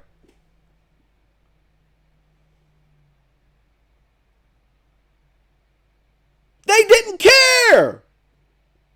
They said, we're going to do the damn thing. And they did it. We're going to fight. You've seen that meme with Steve Ballmer. They was dancing in a celebration or whatever it was. And, you know, everybody all awkwardly off beat. I don't know, man. They looked like they was, I don't know what the hell was going on. And Steve Ballmer, sweaty Steve Ballmer was having a stroke on stage. he was shadow boxing on stage. That's the passion that he had. He could have bit somebody's head off for crying out loud. And by golly, that's the passion that brought me to the Xbox. Not this shit, excuse my French, at Dice. Yeah, there's what Nintendo's doing with Mario. Yeah, There may be what we did with Halo, but oh man, what they're doing at Sony with Uncharted, holy cow! Not that shit. The Steve Ballmer shit. We are going to give you the best because we are the best. That's what my homie was spazzing, bruh. He spazzed out on stage. That's what we want. That's what brought us to Xbox. All that drive, all that energy, all that focus, it was air apparent, it was gone by early 2018, the latest. So you want us now to follow this fake revolution by this guy in 2019, 2 years later, when one, it was already evident, two, you told us that you lied to us in 2017, but now you're telling the truth. And we're supposed to believe you now. That you saw the video when Nethos was like, hey, why? What was your game of the year? Why are you saying this about Spider-Man? When a predecessor to Spider-Man, the base that they used the game to make Spider-Man from, by the same company, you love that. It was your game of the year. And just that quick, they came up with a lie. Oh no, that wasn't my game of the year. I was making a joke. Just that quick. You were able, at the drop of a dime, to lie like that. And we're supposed to believe that you're not making this up and you're not lying and you don't have an agenda now? Two, that's problem two. Problem three, which is bigger than that person, and I really don't want to make it about them, because what's going on there specifically has always been something. So I don't want to make it about them. It's bigger than them. It's bigger than them. Because they're not the only one. The thing that's the problem is the response. You're right. I'm glad this is being brought to fruition. It's never been exposed to us like this before. Oh my God. We should be concerned. Thank you for being the leader that we need. The problem with that is, guess what? Now it's too late. It's 2019. E3 is right around the corner. The next generation is around the corner. You don't start making Xboxes and start making consoles and implementing plans 2 weeks before your release. Everything has already been signed, sealed, and delivered. What you're going to get is what you're going to get. You're not changing anything at this moment. So all you could do is sit back and wait. But guess what? They can't sit back and wait, because that's going to cause a problem for them. Now, before I go further, let me get into the chat. Mr. Righteous Fish says Xbox are extinct because they're inbreeding. And Shade says, speaking truth. I've seen some other some more comments up here. I'm sorry, because I think I saw something from the homie Tamiko Dawes. I appreciate Dawes coming through. Well, I appreciate all of y'all coming through. I thought I saw something from Dawes. See if I can find it.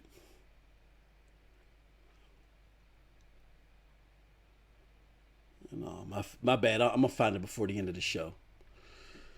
So,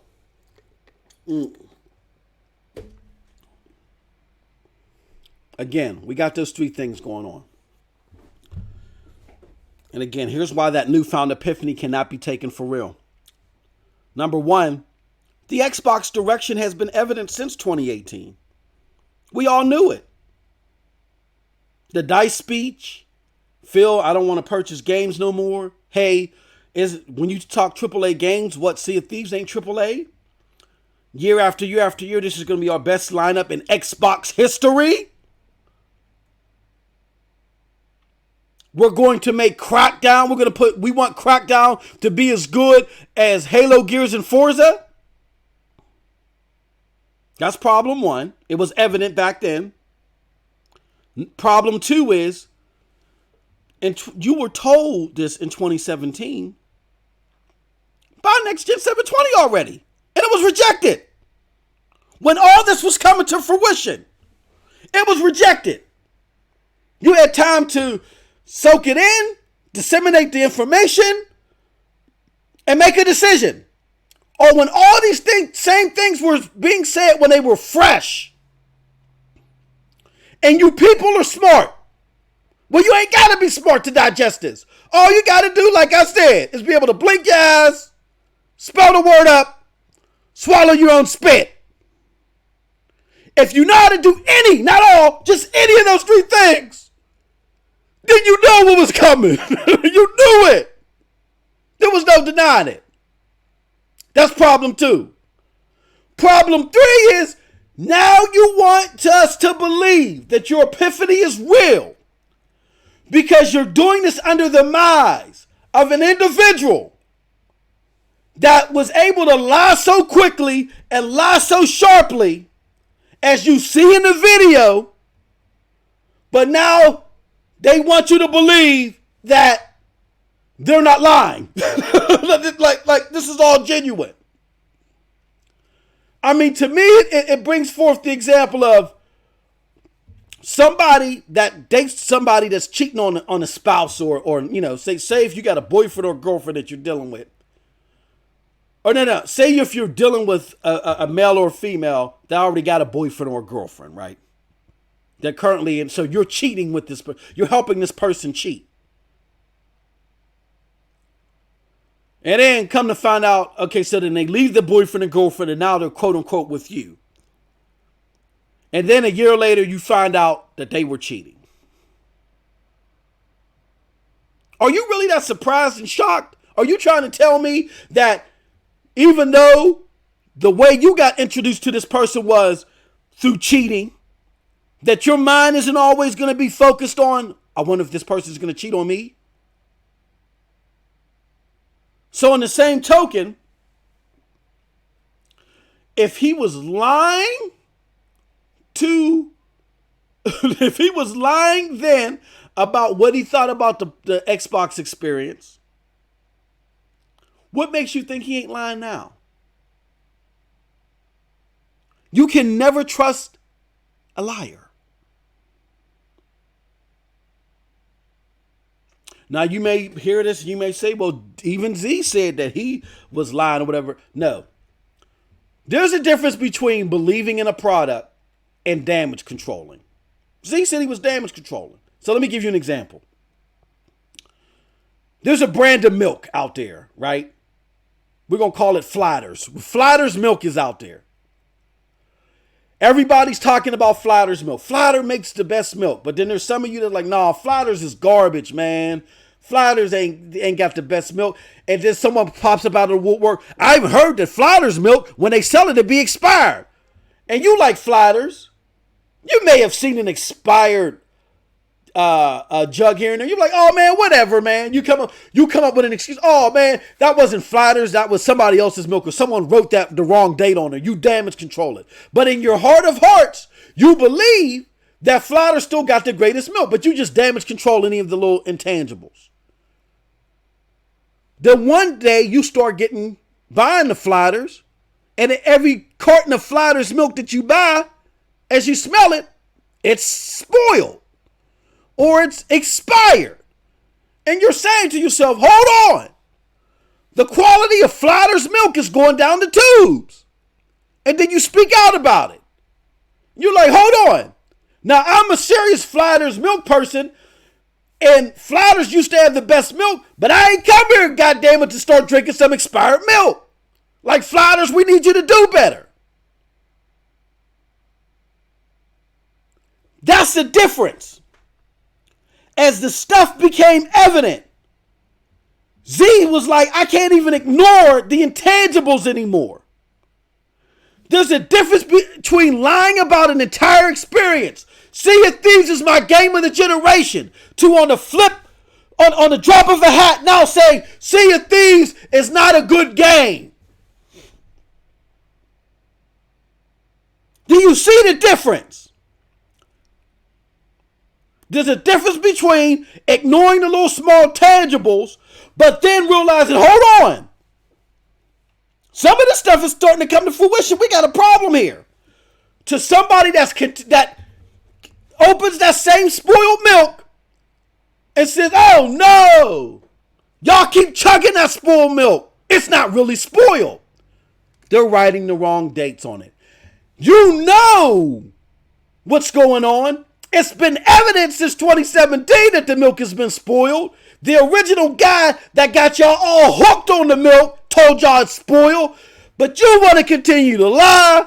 You want to continue to damage control. And you want to continue to do smoke screens. Why are you doing that? There's a reason. And there's a reason why that person that's having the epiphany, and more importantly, all of you that's following them now are a bunch of frauds.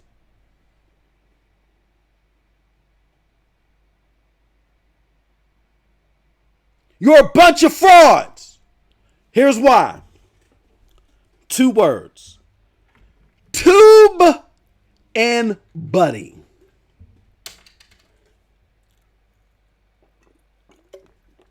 Now, some of you may be saying, what the hell is TubeBuddy? TubeBuddy is a little tool that tells you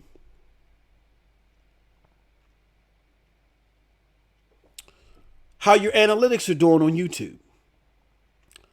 Whether you're getting more viewership, making more money off your videos, getting more subscribers, all that stuff. TubeBuddy breaks it down for you. You may have not heard of it because unless you're creating content, it means nothing to you. But for content creators like myself that, are curious, whether you're curious because you're really trying to grow your group like super high, or you're just curious just to see what the numbers say, it breaks all that stuff down to you. And it's a lot of stuff that we content creators behind the scenes and the DMs and stuff we talk about. Oh, that's crazy, man. YouTube is giving less revenue out, man. This month, my TubeBuddy showed me how they dropped it. You know what I'm saying? It's something that we talk about a lot behind the scenes. And a lot of people will probably mad at me now that I just revealed that. But it is what it is. It's something we talk about, right? I'm just going to tell you this, and I got the receipts, that the TubeBuddy for the people, whatever, that are having this epiphany right now, you do a poll of the last 30 days, you can see where the subscribership and the money has gone flat.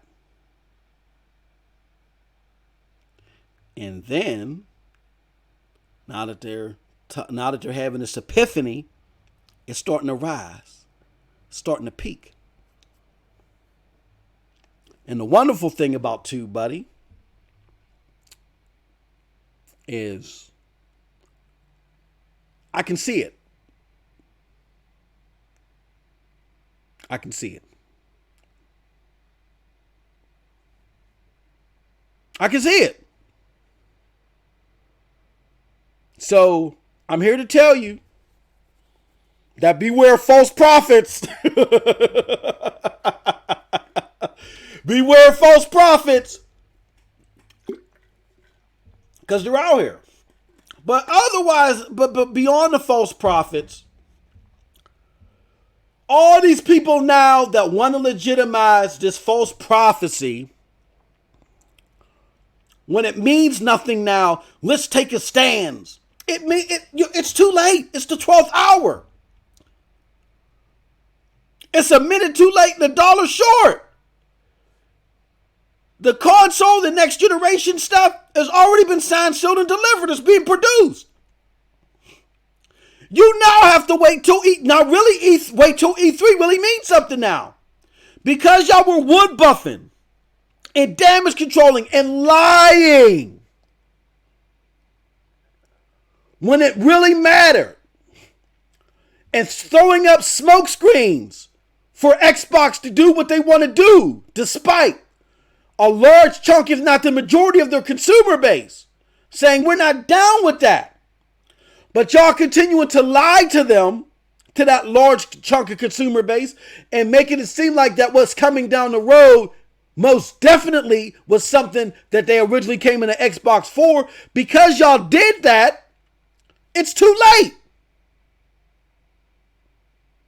Now, it's too late to change anything, but is it too late for those that want that stuff? Not necessarily.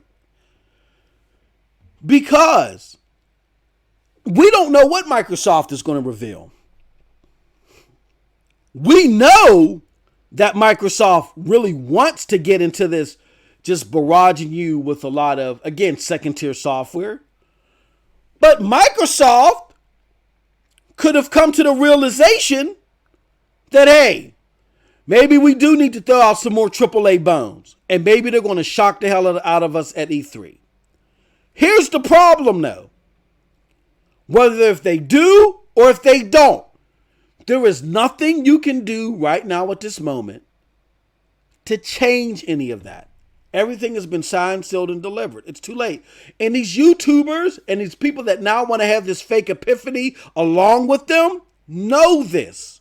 They follow gaming every day. Along with myself, we're tweeting 1,000 tweets every day about gaming.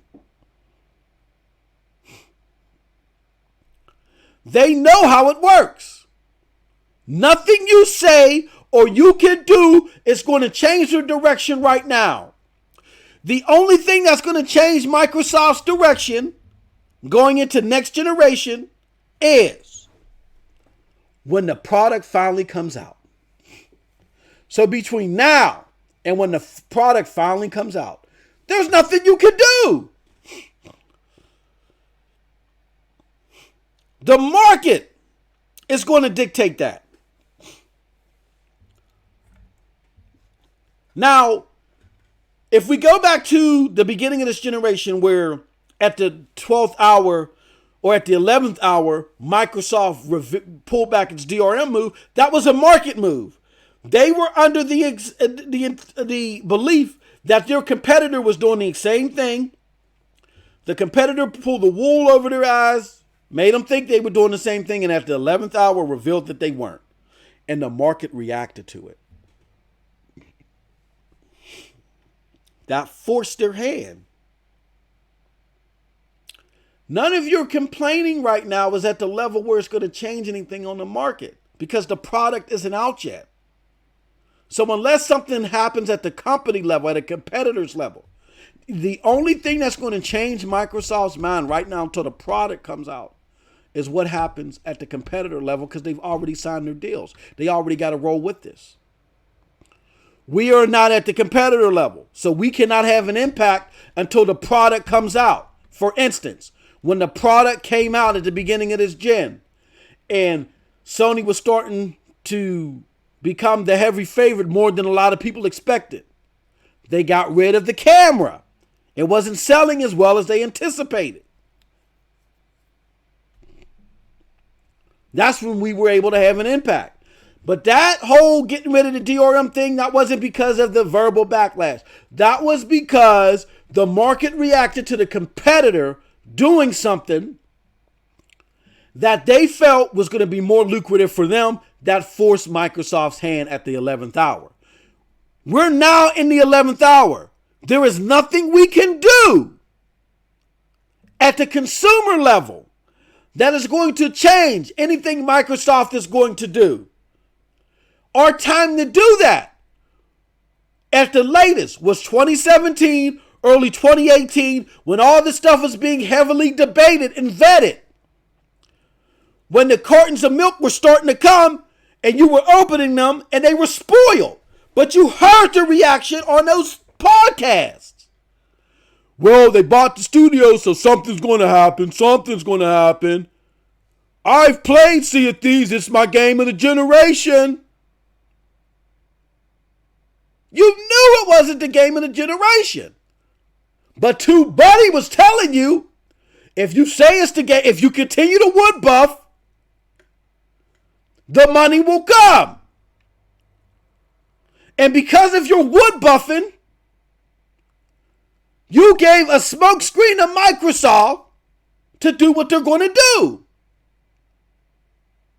In the 11th hour, you had an opportunity to not be a quote-unquote sellout like you claim you're not right now. When it mattered, at the 11th hour, you could have said, look, I enjoyed Sea of Thieves, but this ain't it. This ain't the AAA stuff that I was talking. This ain't the stuff that was bringing me to the system. I mean, these games are cool, but along with these games, we need the AAA experiences. Like Xbox, still my favorite console. Phil, I still like you, but y'all got to do better than this. That was the message that I was given, that Z was given. But see, here's what happened. Y'all gonna say, but Z went pony. We all know where Z plays most of his games at still. We know that, for one. And for two, for telling y'all the truth, y'all exiled Z. Y'all called him toxic. Y'all called him a dumbass. Y'all even threatened to render him out of his Pumas, as he always said. That was the truth. I should come to your house and knock your ass out of your shoes. That was the truth. Life was threatened. Family was threatened. All because he was telling you the milk is spoiled. I'm getting one of the first. I've noticed I'm opening these cartons. The milk is spoiled. Y'all don't drink it. Don't get sick. Say something. We know the potential that they can give us good milk, but they're not doing it for some reason. We got to speak up so they can stop sending us spoiled milk.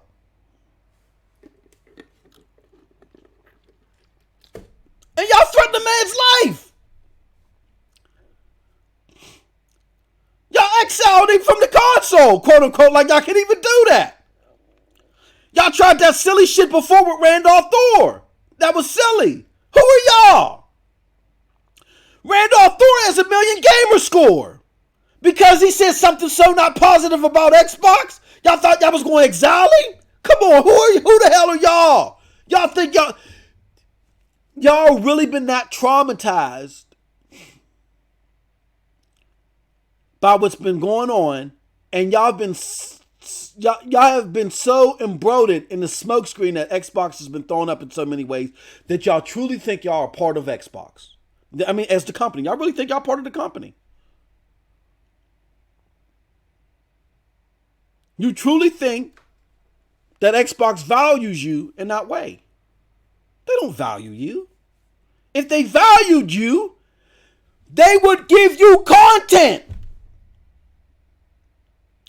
Phil told you, I don't believe in taking content from other people that are not my consumers. He don't value you. He just appreciates y'all throwing him up a smokescreen. Now again, there are Xbox consumers out there that are fine with Xbox, that legitimately are okay with what's going on. That's A, because they don't care for first-party games. They only care about the multiplats. And their friends are gaming on Xbox, so they're fine. Or B, because they don't peer into the future. They just worry about what's coming out now, what's coming out in the next 3 to 6 months. They're just worried about that. They like what they like what they got in their hands right now. That's it. Those people legitimately are fine with Xbox. They're okay, and they're not wood buffing or anything. That's what their experience is about. Your experience and my experience may not necessarily be the same. But those of you that are not comfortable with what's going on right now, that now in 2019 want to talk all this stuff, not at the 11th hour, at the 12th hour, you are frauds.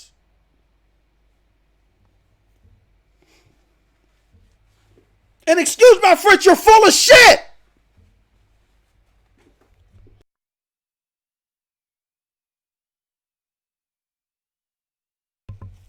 You're full of shit.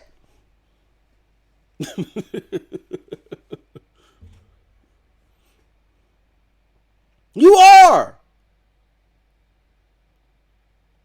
And let Xbox have a fantastic E3. And then y'all try to hop back. I think the true Xbox fans, the ones that fit into those two tiers that I told you about, the Griggities of the world, and I hate to throw Griggity, my views and Griggity's views, my views do not represent anybody else on PNTS Network's views or even the Broadband Bullies views. I don't speak for nobody but myself, including my brothers on Broadband Bullies and PNTS Anywhere, including Griggity. But the Griggities, the Tim Dogs, the FC Violence, those that are diehard Xbox fans that are happy with what they have, that are not wood buffing, that just like their product, and they'll go back and forth with you over it. The guys that are legitimately Xbox fans, those guys, I think, should think twice. Not them necessarily, but the guys that fit under that umbrella should think twice before ever following you again. You cold hard lied to them in 2017, 2018. Why should I believe you from here on out?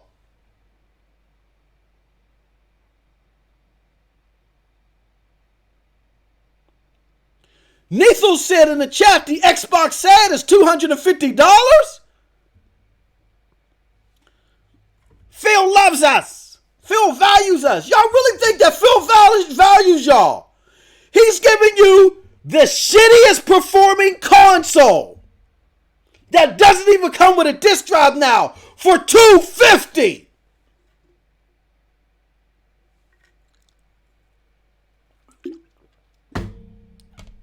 I mean, I don't know what else, man.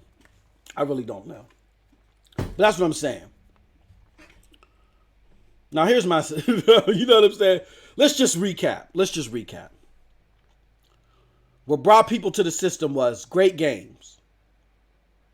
It was to develop PC-like games that were easy to control. They had the great plug-and-play ability. You know what I'm saying? Powerful system, great features. Broadband, live apps, frag parties, all that other stuff. So you pretty much were getting the pros of a PC without the cons. That's what prior Xbox was all about. Giving you the pros of the PC without the cons. You know, checking on frame rates 24/7, the instability, the cheating, all that other stuff. That's what Xbox was about. Always revolutionizing gaming the way PC did without giving you the cons. It has become, as of this generation with this new regime, a steward of a lot of second-tier software. Old games, AA games.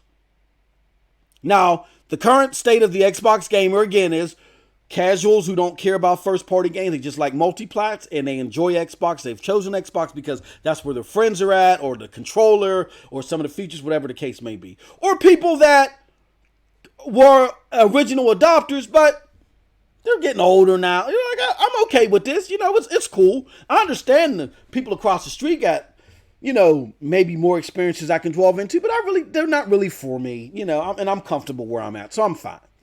Those two tiers aren't wood buffers. The wood buffers are the people that are not comfortable, but have been lying and damage controlling since 2017 when this stuff was evident, when this quote unquote, the milk was spoiled, okay? Why this newfound epiphany can't be taken for real is because the Xbox direction has been known since 2018. We had the DICE speech, the no purchase of new content by Phil, talking about Recore and Sea of Thieves like it was like they were truly AAA experiences. The fact that these same people were told this stuff in 2017, go watch that video on Next Gen 720's video where he exposes the ex-gamer, I'm not going to say the name,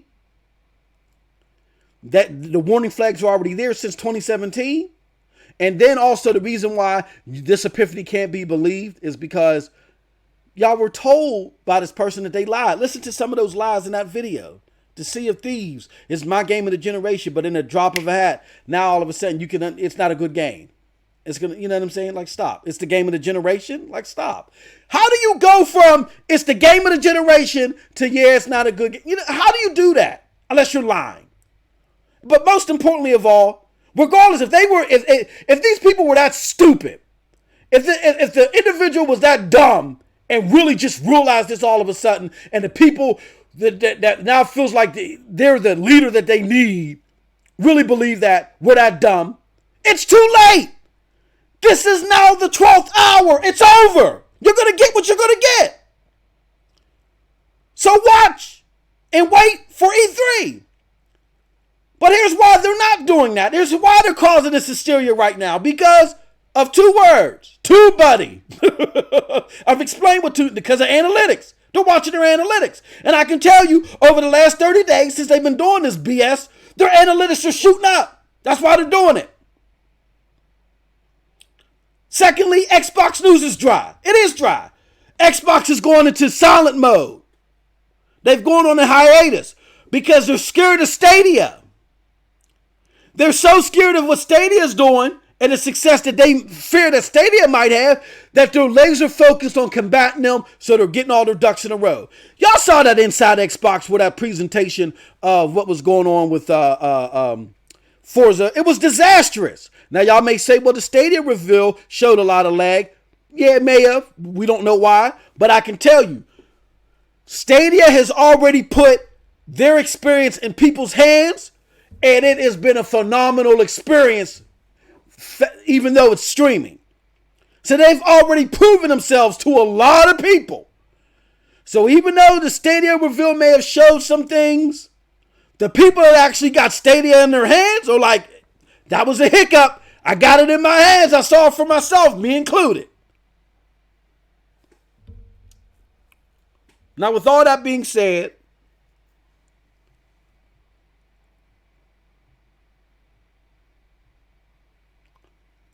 let me say my stance. And I'm going to move on to the next subject. I like my Xbox.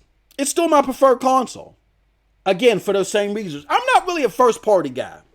I told y'all, I don't really care. I never cared for Halo 1 and 2. Gears of War I liked. I liked the first one. The second one, I really didn't care for. I'm going to be honest with you. I really didn't care for it. And I haven't really cared for the series after that. I don't do Forza. You know what I'm saying? I preferred the Xbox games that were not for the casuals. The needle in the haystack experiences. The Jade Empires. You know what I'm saying? Even the Quake 4. Quake 4 was a launch release for the Xbox 360. I love Quake 4. Oh my. Then Prey. The original Prey. The original Prey. Oh man, that was a trippy experience. I love stuff like that. Armed and Dangerous. Then the Mass Effect and the Bioshocks. Those were so nuanced and so groundbreaking that they even crossed over into the casual market. But they weren't built for the casual. There were just some things that are so good that even though they're not built for the casual, they're so groundbreaking that they pull casuals in. And that's what I liked about Xbox. They continue to give you experiences like that, Fallouts and stuff like that. That's what I liked about the Xbox experience. That's what brought me here. Now you may be saying to yourself, MM2K, you're not getting that. So go to PlayStation. Well, here's the thing. I always give this a scenario. I liken my experience, not so much now, but I liken my experience prior to Ruth Chris Steakhouse versus Golden Corral. I always felt like PlayStation was more like Golden Corral. They were just throwing you a whole bunch of stuff. It was all was in the same deep fryer. It all tastes like cauliflower because it was all in the same deep fryer. But they gave you a variety of stuff. So you just wanted volume. Fine, go to PlayStation. Like even their first party games, they're all third party, over the shoulder, climbing mechanics, solve this puzzle. Even though they're in semi-different environments, all with vegetation all over the place to make it pop out. I'm not into that. I'm not mad at anybody that loves it. If you like it, I love it. But I'm not a fan of it. I'm not a fan of it. Again, needle in a haystack experiences. I'm not, to me, that's not needle in a haystack. But that's fine. Again, I'm fine with not being in the majority. I'm fine with that. With that being said, even though I reference the PlayStation ecosystem to Golden Corral opposed to the Ruth Chris Steakhouse, what's going on at Ruth Chris Steakhouse right now is that we ain't getting no steak. They keep bringing us out salad, water. Where's the steak at? It's coming. It's coming. Oh, and we'll smell this. You know what I'm saying? Let's just say, for instance, that they might come up to you and be like, oh, yeah, we've been cooking that steak. We know you've been waiting for 2 or 3 hours for it, but smell my apron. Smell my apron. Oh, can't you smell that? The steak aroma? It's coming. Okay, going back in the kitchen now. And they keep bringing out salad and breadsticks and water. So let's just say you're in the same strip mall where Ruth Chris Steakhouse is close to a Golden Corral. You peek your head out the window and you see everybody at Golden Corral rubbing their stomachs and coming out. Oh, yeah. Oh, that was great. High-fiving each other and shit. Coming out with their doggy bags all greasy and stuff like that. Looking satisfied. Now, I know I don't like Golden Corral. But I can look out the window and I can see that they are happy, that they're being serviced, and that their customers are satisfied. So I can't do nothing but give kudos to that. Even though I may not ever eat there, I got 2 eyes. I'm not lying to y'all. Two buddy don't drive what I do here. So I'm going to give you the truth. I can look out the window. They're satisfying their consumer base. Now, whether it's harder for you at Ruth Chris Steakhouse to come up and sear those steaks and cook them right, that don't matter. You got into this business dropping nuanced AAA, quadruple A content. That's what you're known for. That's what you're responsible for.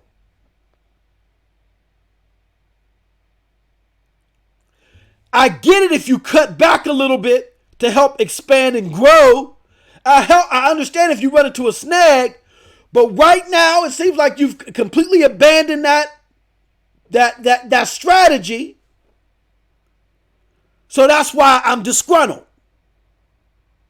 I still prefer Ruth Chris Steakhouse. But I'm telling you right now, y'all better bring my steak out or I'm finding another steakhouse. But on my way, I can give a thumbs up like, damn, y'all really doing the damn thing at Golden Corral. I give y'all credit for that. Even though I'll never eat there, but I'll give y'all credit for that. I'm a fan of Xbox, but I'm not a fan of this new regime. This new regime, despite all the smoke and mirrors, are Xbox in name only, as far as I'm concerned. They're Xbox in name only. Everything that made Xbox, again, great games. Nuanced titles, the Western developed games, the Halos, Mass Effects, Bioshocks. Those experiences that were pioneered and helped brought to fruition by Xbox. Those are the great experiences that they brought you. They were brought to you by Xbox. Powerful system, great graphics with smooth gameplay, and even though the core processor was quote unquote supposed to be more powerful, it didn't come out in the end result. So the more powerful, more smooth, more better system. And lastly, the great features, the broadband, the live, the apps, the frag, all that stuff, the innovative features. It's only can be the combination of those three. Without those three, you don't have an Xbox experience. Without those three consistently coming, whether it's an abundance or it may be slowed down a little bit, if you don't, at some consistency, have those three working at the same time, if that's not part of your goal, then it is not an Xbox experience. I don't care how many times you rename it. I don't care if you rename a center in LA, the now the Xbox Center. It does not matter. It is not an Xbox experience unless it has all three of those things working at the same time. So we come to this E3, and we got to ask ourselves, Are we finally going to see those three pillars put together in addition to anything new that they're trying to do? As long as what they present in whole in totality show in detail that all three of those things, the great games, the nuanced experiences, the powerful console, the smooth console, and the innovative features. And if we're not shown all three, like xCloud is an innovative feature. If we're not shown all three, then it's Xbox in name only. And yes, I'm an Xbox fan, but I'll just be a nostalgic Xbox fan if they don't show it. If they do show it, then great. Xbox is back. But if they don't show it, do not be fooled. It is not an Xbox experience. It is a Microsoft gaming experience or a Windows gaming experience, but it's not an Xbox experience. Period. Let me go to the chat.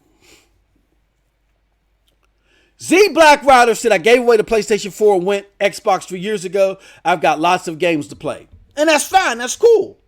I've heard of scenarios like that all the time. The X is a great console.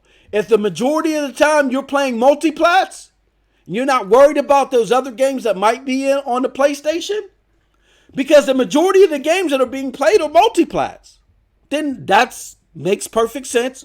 And that's not necessarily damage control in the wood buffing. Like I said, TRS. TRS don't give a damn. As my man, the Real Madison said, he don't give a damn. He don't care about none of this console war shit. He was on the show just to give you his experience. And as things calm down, he'll be back on the show. But he was on the show.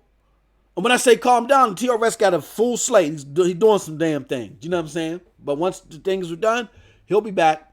But he was on the show just to give his perception as a more casual gaming person about what he thought about a lot of these initiatives or things that were happening in the news. He don't feel no dedication to anybody.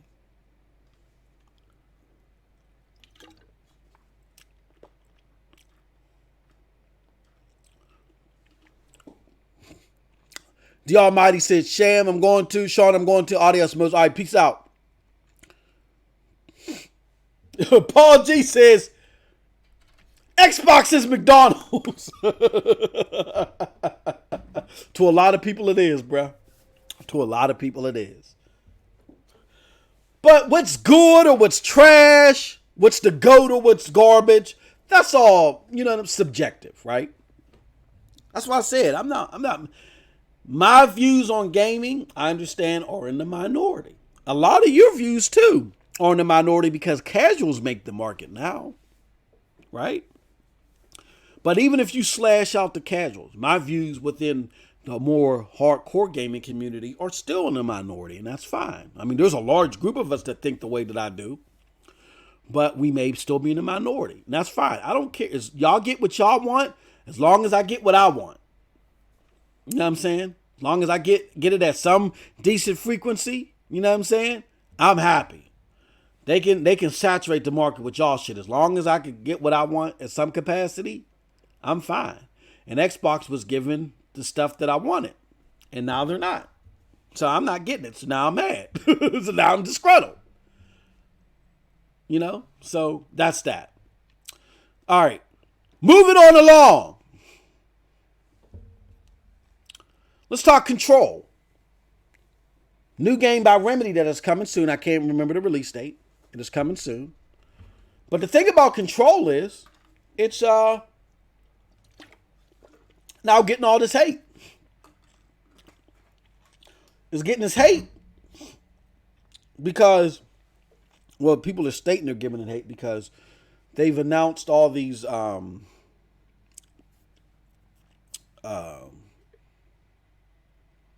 packs and DLCs or extra levels or whatever you want to call it, right?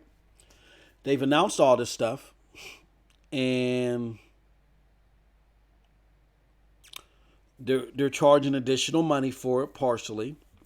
But a lot of it is just coming exclusive to PlayStation, where Xbox gamers are going to have to wait for it, and Xbox gamers are mad. They feel betrayed. They feel betrayed. Remedy, for those of you that don't know, that have been under a rock, Remedy is a company that behind the Alan Wake and the Quantum Break series, right? And they had a cult following, and their cult following was basically based on, I think they did Max Payne too, but they really got their cult following established because of Alan Wake, right? Alan Wake was a fantastic game.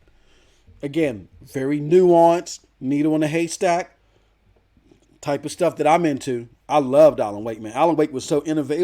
It was a fantastic game, man. And the whole presence of it was real airy. It was very different, very unique, and very different, and very well put together, and just smooth all together. I have nothing but positive things to say about Alan Wake, and I love what they're doing there. What they've done there with that game, right?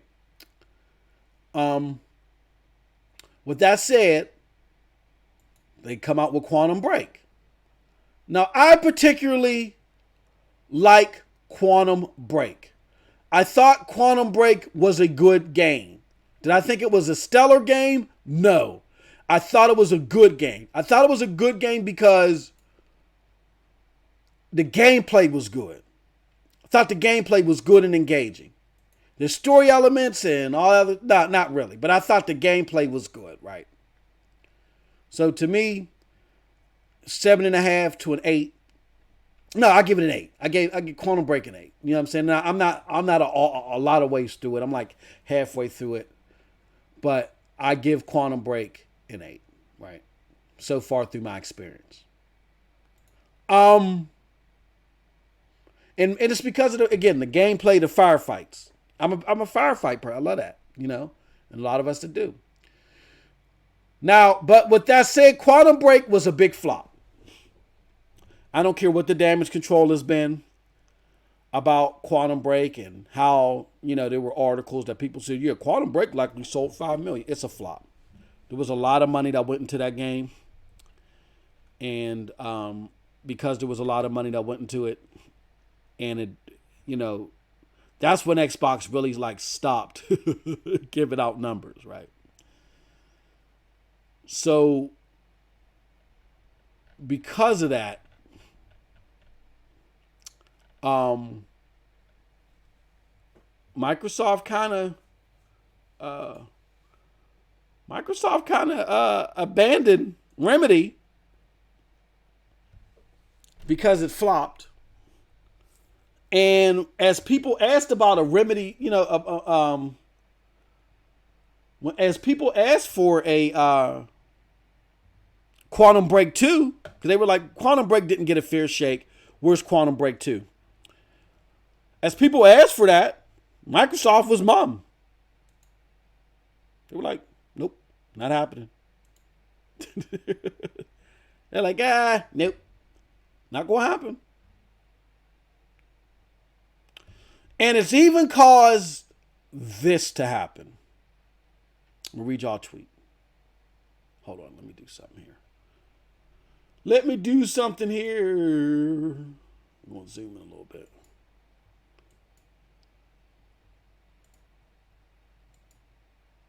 Okay. Whoa. I want to say, damn, Streamlabs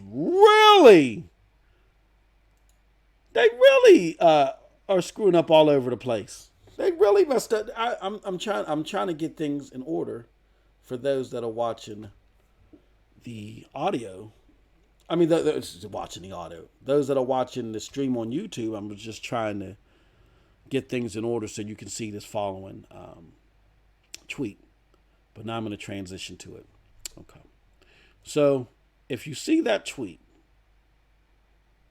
what the hell?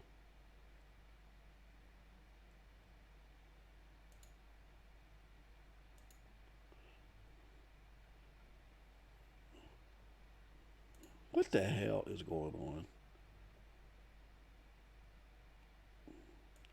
Why is that? That don't make any sense. Okay. All right. So, first I want to show this to y'all.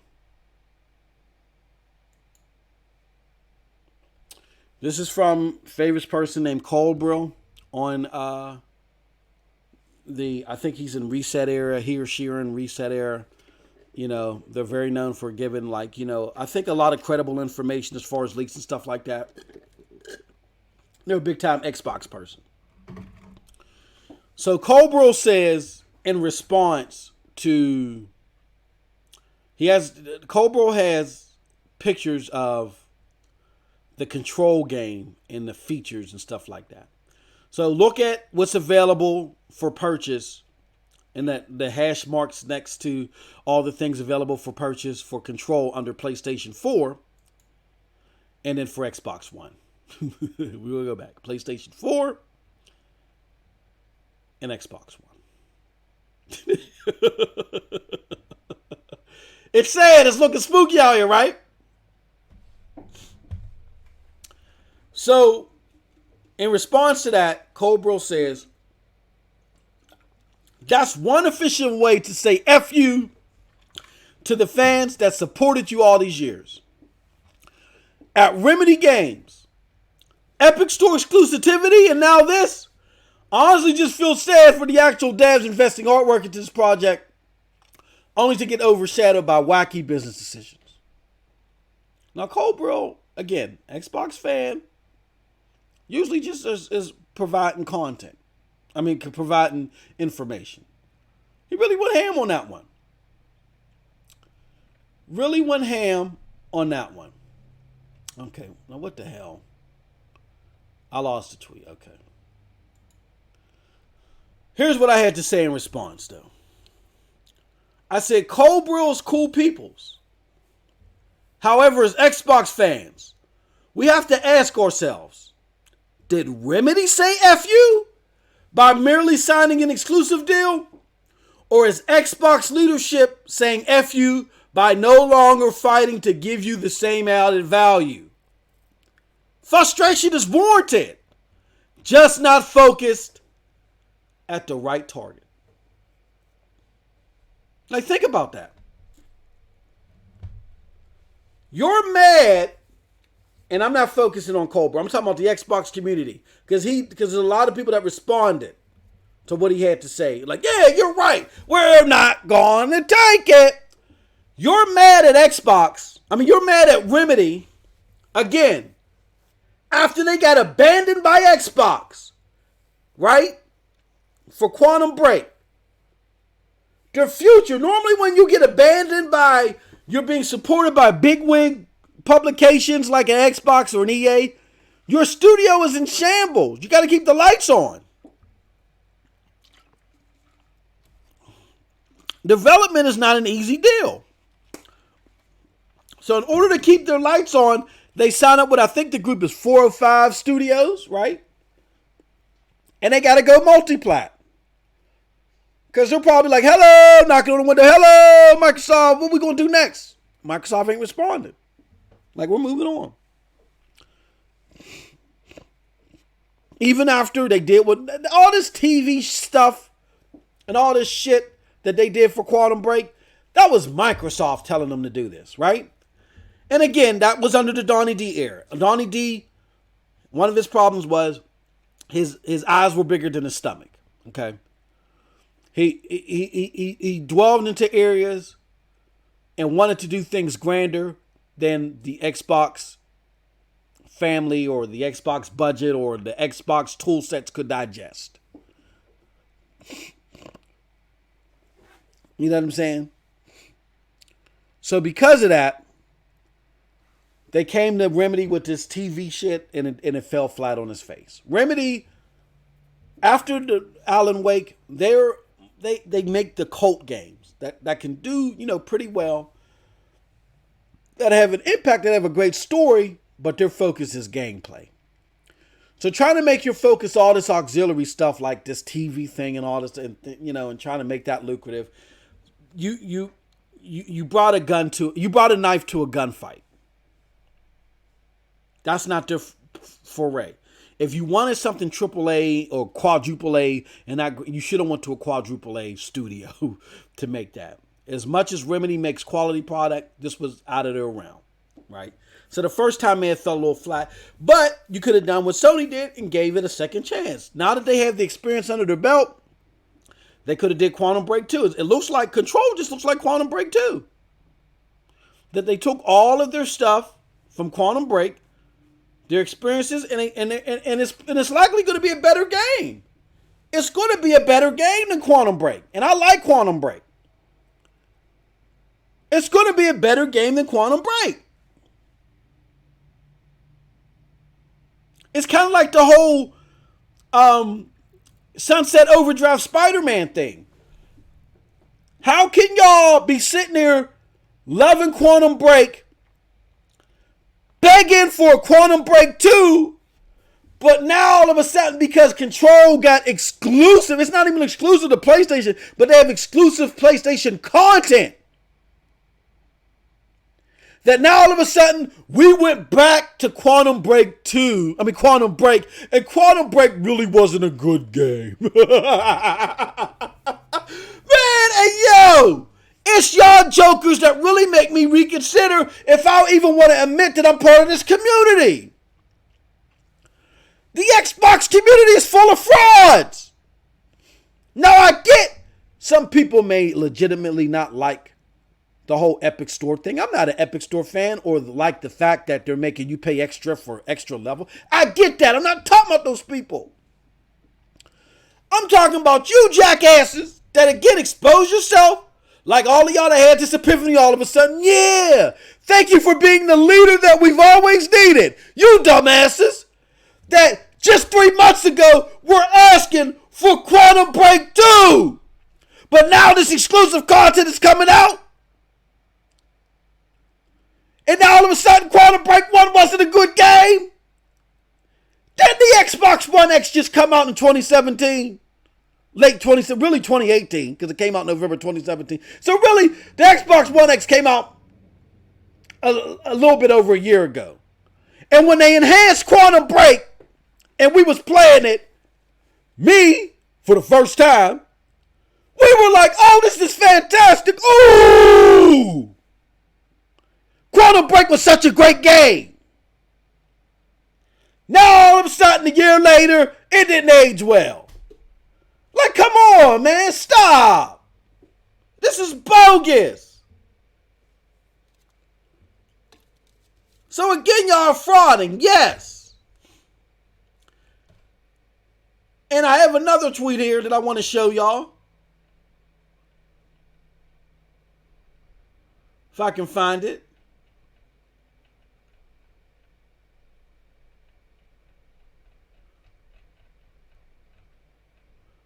No, I ain't gonna be. Hold on, I'm not done yet. I think I'm gonna find this tweet. I'm gonna find this tweet.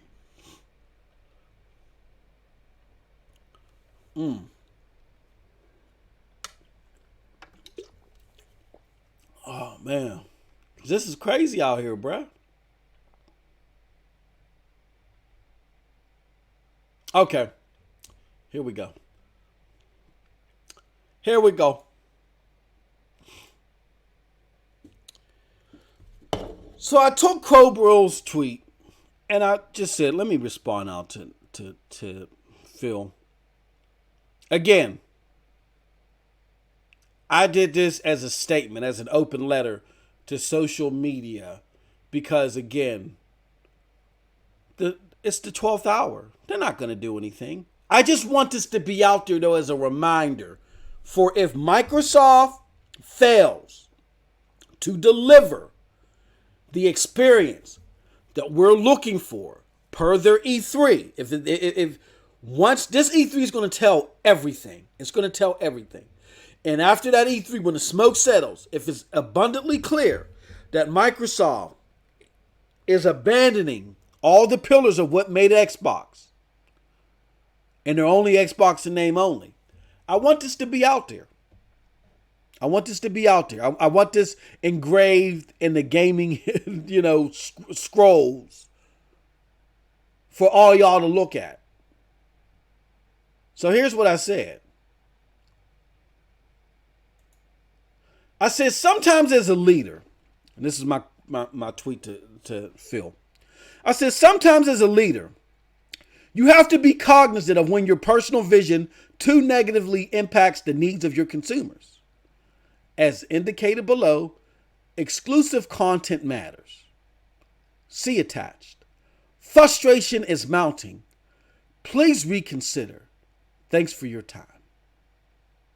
And I was responding to Phil's position that he don't like buying extra content from people. He'd rather make it. But here's the problem. Your most some of your grandest, I won't say your most notable, but your grandest experiences that really locked in the hardcore were your collaborations. Yes, I get it, Halo is big. Yes, I get it that Gears is big.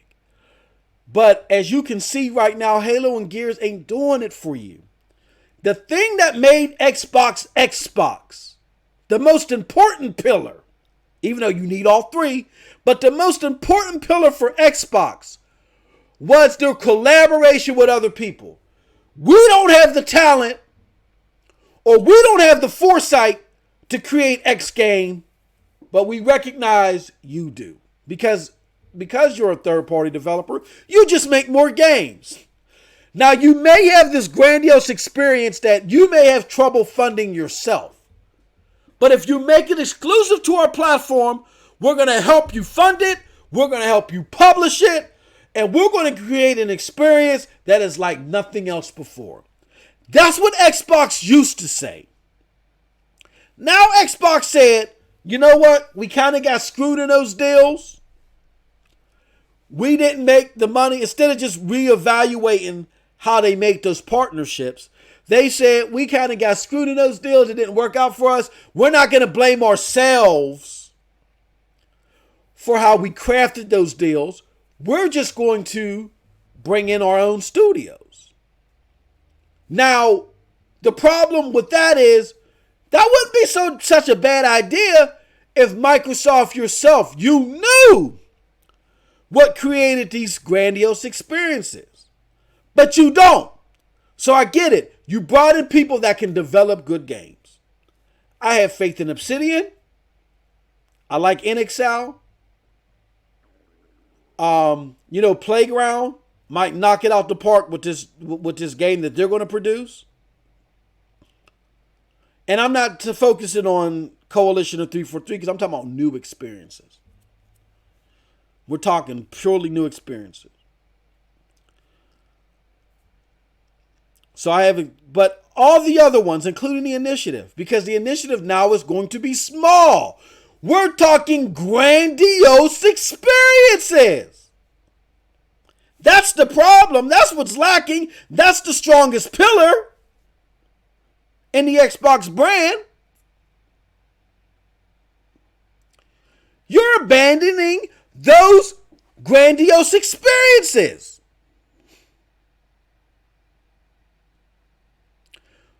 So because out of all these studios that you bought, maybe 1.5 you can have faith in to bring you those grandiose experiences as far as new IP is concerned. And you're focusing more on that.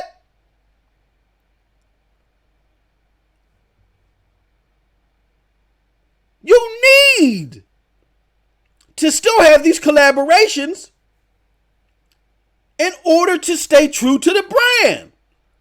Because what you've done so far is not working. Even though it's still in the lab, it's not working. Obsidian, even though I have faith in Obsidian, it's not enough for you to solely rely on yourself. You need to have those strong second-party deals to help bring to collaborate. You fund the experience. They are the mastermind of the experience. Y'all work together. Y'all put it out there. Y'all just got to be better at crafting those deals. That's it. That's it. So, to close out on that, don't be mad at Xbox because of what they did for Control. I mean, don't be mad at Remedy for what they're doing with Control. This is Xbox's fault. Because if Xbox would have greenlighted Quantum Break 2, we would not be here. We wouldn't be talking about no goddamn Control. We would have Quantum Break 2, which would be exclusive to the system, and nobody would be having anything to complain about. And that's a fact. Moving right along. Moving right along. But let me go to the chat. Because the homie Xavier Bay says, fact is, Remedy cost Xbox a shit ton of money. Giving them exclusivity just on Game Pass. Let me explain something to you, bro. Look at Alan Wake. Look at Quantum Break. Then go back to the headlines of the Xbox VPs, including Donnie D, that had 85 different visions for Quantum Break. Now I get it.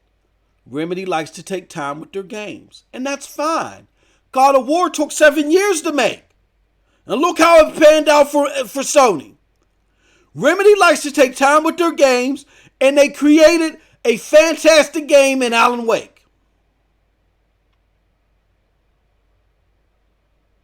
Quantum Break was Microsoft's mess, was Xbox's mess. Quantum Break was Xbox's mess. They tried this whole TV thing. Remedy didn't want the damn TV thing. This is what Xbox gave them. And they tried their best to make lemonade out of lemons. And it just didn't work out.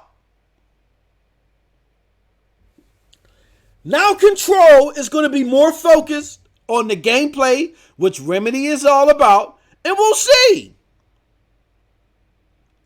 We'll see if Remedy got it or not, if they're a lost cause. We'll see. But I'm talking about Quantum Break. Quantum Break was solely Xbox's fault. Did you like Alan Wake? Yes. So all the time invested in Alan Wake was worth it. Did you like Quantum Break? Oh, well, it was so-so. Well, Xbox had their hand all in Quantum Break.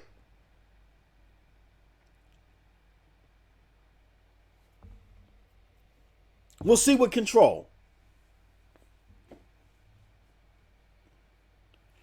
And Xavier Bay just said, how? Go back to the old articles. All that focus on the movie stuff, and it took away from the core elements of what Remedy is all about. Again, just play Alan Wake. Play Quantum Break. Quantum Break was was Microsoft's baby. Alan Wake, Remedy now makes those cult games that have those subtle elements to it that have impact. They're not the quadruple A studio that Microsoft wanted them to be in order to make Quantum Break. They should have went to somewhere else. That's like you making a spatula. Let's just say if you made spatulas, Xavier. You make spatulas, and I'm like, oh, this is a great spatula. Man, it flipped my eggs over right and my hamburger over right. You know what? I got a couple of bricks that are in the back, and I want to be able to scoop them up in this bucket or whatever. I'm going to take this spatula and use it to scoop up these heavy-ass bricks into the bucket. And the spatula breaks. And I call you up, and I'm like, Xavier Bay, I can't roll with you anymore. And you're like, why? Because I was trying to scoop up my bricks with your spatula, and it didn't work. You're going to look at me and be like, hey, Mose, that's not what I do. I don't make spatulas that can pick up bricks. You know what I'm saying? You should have went and used a shovel to pick up those bricks. So the equivalency, Xavier Bay, is Remedy was not the quadruple A studio that should have made Quantum Break. So, because of that, it is what it is. They used the wrong tool to do something serious, and they lost out for it.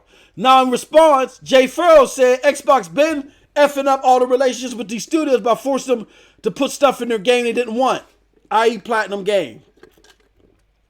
I'm not 100% sure about Platinum Games. There was some fuddy-duddy stuff going on both sides. Again, Donnie D, I think, his eyes were bigger than his stomach. Remedy was not making benchmarks. Not at all. I mean, not Remedy. Platinum Games weren't hitting benchmarks. Not at all. And when the new regime came in, they just said, is it ready to ship? Nope. Okay. It's gone. We're not putting them. If we got to put another dollar into this thing, it's done. That's what they did. They completely restructured their focus. As soon as Satya came over, the way to survive at Xbox was creating those AA experiences or bringing you old games.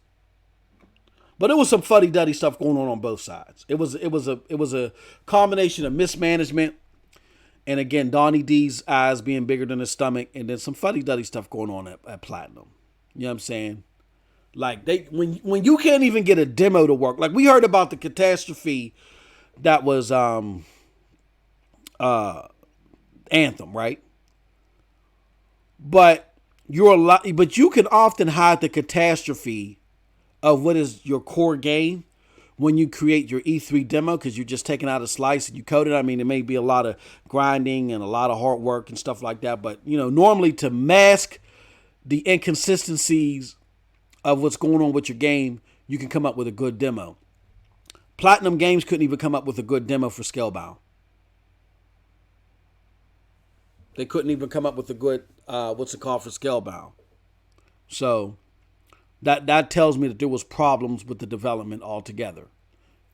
So things like the multiplat, I mean, you can mimic that, make that in-house, whatever. You're just doing a good job, and you couldn't even come up with a good demo. There were some problems at Platinum. So again, I think it's not as black and white there. It's not as black and white there as far as what happened with Scalebound. I can't tell you what happened is when that new regime came in there, they just said forget it. They said forget it. We got to put another dime into this. We're not doing it. They cut everything. There's a lot of things that were going on that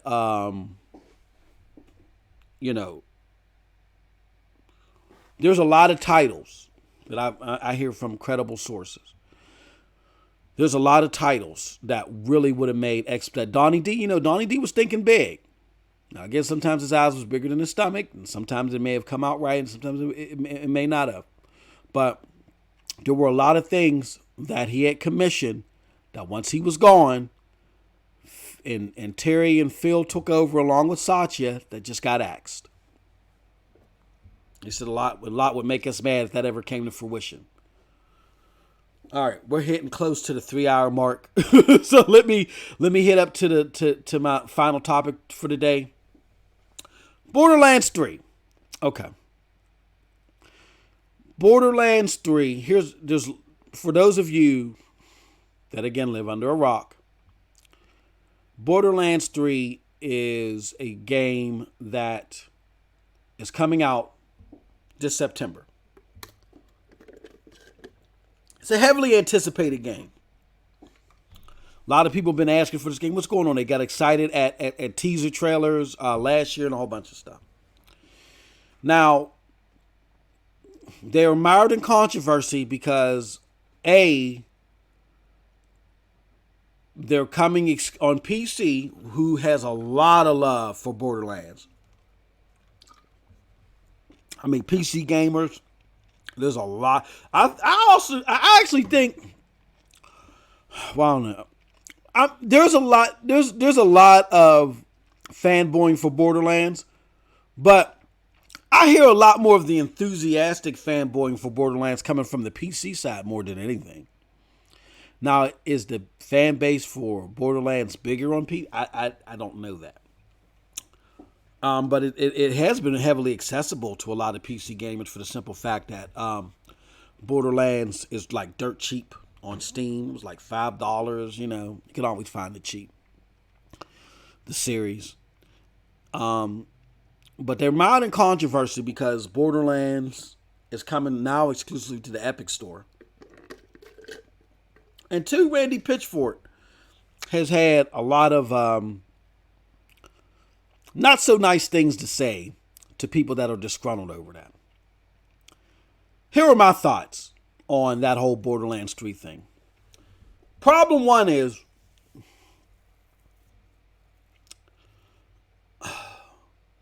so first let me address the whole Randy Pitchford saying things to people that are upset about Epic Store.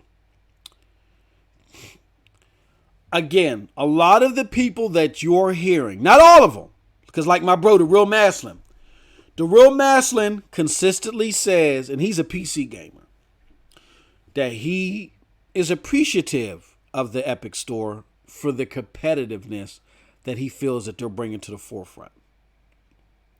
Now, I disagree, but there's him, there's my brother J-Dubs, and there's a lot of other PC gamers that feel the way that they do.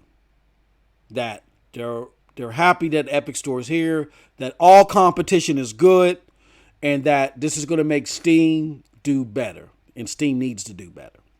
Now, I do agree that Steam needs to do better, but I beg to differ. But I'll get into that in a little bit. But I think the majority of PC gamers do not like what Epic Games is about. And it's a lot deeper than people's fanboying for Steam. Okay. Because PC gaming at its core is about openness. It's about you modding and you going to a lot of places to find good deals on games, you know, much deeper cuts than you would ever find on console. Even the console are doing better with their spring sales and stuff like that. But even when there ain't no sale, even when Steam doesn't have a sale, I really use the Steam sales now. I really don't. You know, years ago I did when it was newer to me on console. But now that I've gained more and more on PC over the years, and I'm more adept to what's out there, like the average PC gamer, I know that the Steam sales don't mean jack squat, because 24/7 I can go to a Green Man Gaming, a G2A, CD Keys, and more. And there's a lot of them out there. I can't even name them all, remember them all, and find good deals on PC games. And Steam sales are like, I haven't been in a Steam sale since the game Nether. PC fans will know about this. Nether's been out, right? So now that PC gamers, I think in the majority, don't like what Epic is about, they've been labeled by console gamers as just being fanboys. And I don't think that's the case. Because it's bigger than Steam. I mean, Steam has features, and Steam is the best storefront because they integrated these features. But Origin has the same features. Ubisoft has a lot of the same features. And those are different clients, and we got to use them. I don't even think Bethesda's thing has the features yet, the Bethesda store. So it's not about fanboying for Steam. We got all these other stores out here, and nobody's been complaining about them. I mean, they may sigh like, oh, another launcher, but nobody cares. Nobody cares. The problem is, and those launchers have content exclusive to them. If you want Anthem, you got to go to the Origin store.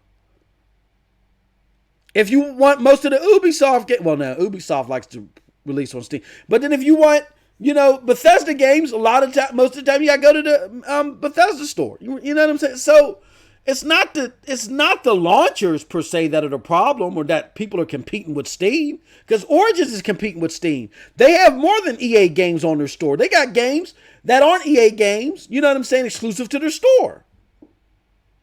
So it's not about that. It's the fact that Epic is going out here buying games, AAA experiences that are granted to PC gamers. They're buying it exclusively, but going to the store is a horrible experience. You're cutting off a pillar. We're going to talk about pillars again. You're cutting off a pillar to PC gaming, which is openness. And you're getting nothing in return.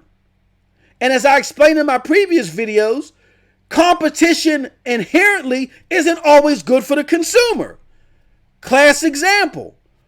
When EA responded to 2K coming out with NFL 2K5, their form of competition was buying up exclusively the license to the NFL. Now, how did that work out for y'all? Y'all got nothing but shitty Maddens with the exclusion of maybe 2 of them. That was a form of competition. That was a form of exclusivity. That didn't work out. So, you got exclusivity to a shitty product. That's what EA is doing. That's what Epic is doing. They are buying, just like how EA bought the rights to the NFL, they're buying exclusivity to a shitty product. And it's even worse because it's happening on PC, which PC is about taking the raw gaming experiences and putting it on an open platform. So if I'm giving up some of that openness, you better be giving me something in return, and you're not. The only thing you're giving me in return is the promise of competition. Now, I say that to say this. Steam ain't shit. Steam was something when it brought PC gaming back. But now they ain't shit. They're rested on their laurels. And they really ain't doing nothing innovative. And they do need competition. But they need competition that is going to benefit the consumer front end. Using the same example. NFL 2K5 was an example of front-end competition for the consumer. It benefited the consumer because A, it was a better product, and B, it was cheaper. Market share competition, which necessarily doesn't have to benefit the consumer at all, is what Epic is doing. They are buying access to games exclusively, and in return, they're not giving you anything. People are saying, but that's going to force... Okay, so let's just say, for instance, in response... People are saying, well, that's going to force Steam to do better. Let's just say in response, Steam says, ooh, Epic Games is buying up is giving these publishers more money than they would get off the sales alone. Because that's how they're coming over. That's why they're coming over to Epic. They're not coming over to Epic for the 88-12 split. Do not fool yourselves. If I offer you 88% of $100 or I offer you 70% of $1,000, which one are you taking? You know what I'm saying? There's just more money in the pot, raw money in the pot with Steam than there is with Epic, period. They're coming to Epic because on top of that 88-12 split, Epic is giving them more money than they would ever make on PC, period. That's how they're buying out the exclusivity. It ain't the 88-12 split. So let's just say in response to that, Steam says, you know what? We're coming out with Half-Life 3 now. That's great. Half-Life 3 comes out, but it doesn't resolve the bigger problem that Epic is buying exclusivity without giving you a better product.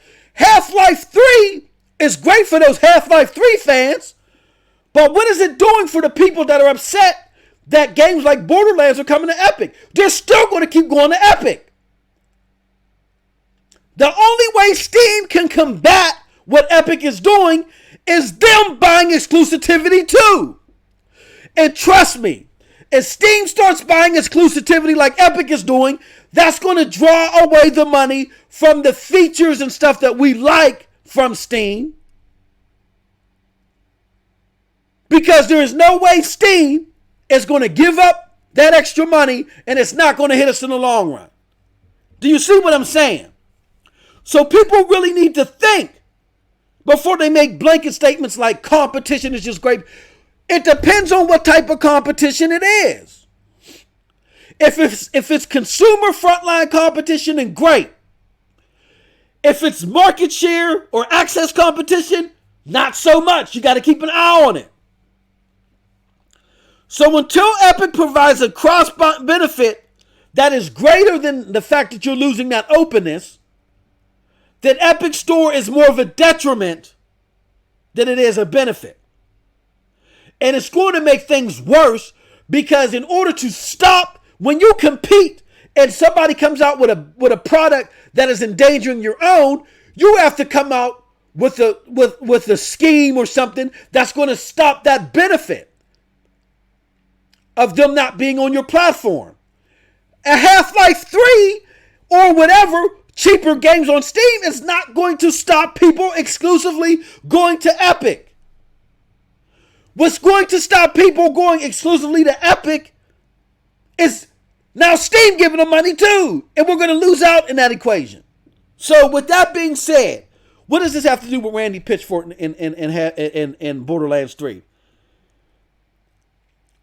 Randy is very arrogant, very self-absorbed, and very aloof to how stupid his comments have been.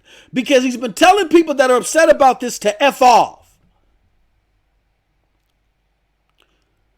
So now you've made yourself, Randy, you have made Borderlands 3 the face of all that's wrong with the Epic Store. Demise, you have done what everybody else has avoided. Excuse me. Metro was a highly anticipated game. They made the announcements. They kept their mouths shut and just rolled with the punches. And I know from experience that getting Metro from the Epic Store was it's a shitty experience. I know firsthand. Game unstable, download. It was just, and then I have no cloud saves. I switch my gaming experience. I go from my PC to my laptop, right? When I want to game remotely through the house, I do it on my PC. But I downloaded this originally on my laptop because my laptop is a little bit more powerful, and I don't like a lot of shit running on my laptop because it's a laptop. So I played so far in Metro on my laptop, but now I want to play it remotely through the house. Like if I'm sitting in the living room, I get on my phone and play it, remotely in the house. I can't do that because I would have to start my game over all the way on my PC, and I don't want to add those codecs and shit like that I got to add. I don't want to add it to my laptop. Is mainly for me to stream. It's already bogged down enough. I need to remove stuff. So now I'm losing that convenience. But it's a slight inconvenience. But imagine someone that travels a lot and they game on different PCs when they travel. And they don't necessarily have a laptop that they bring with them. They just they're used to logging into their Steam account, maybe downloading the game, and starting up their save again. And they don't have that luxury. Just imagine playing God of War. You're about to fight the stranger, right? But you're at your cousin's house for the summer or for the weekend. And you want to beat this with them. But you can't because PlayStation doesn't have cloud saves in this reality. You know what I'm saying? Let's just imagine if PlayStation didn't have cloud saves. But you want to beat this with them. You can't do it now.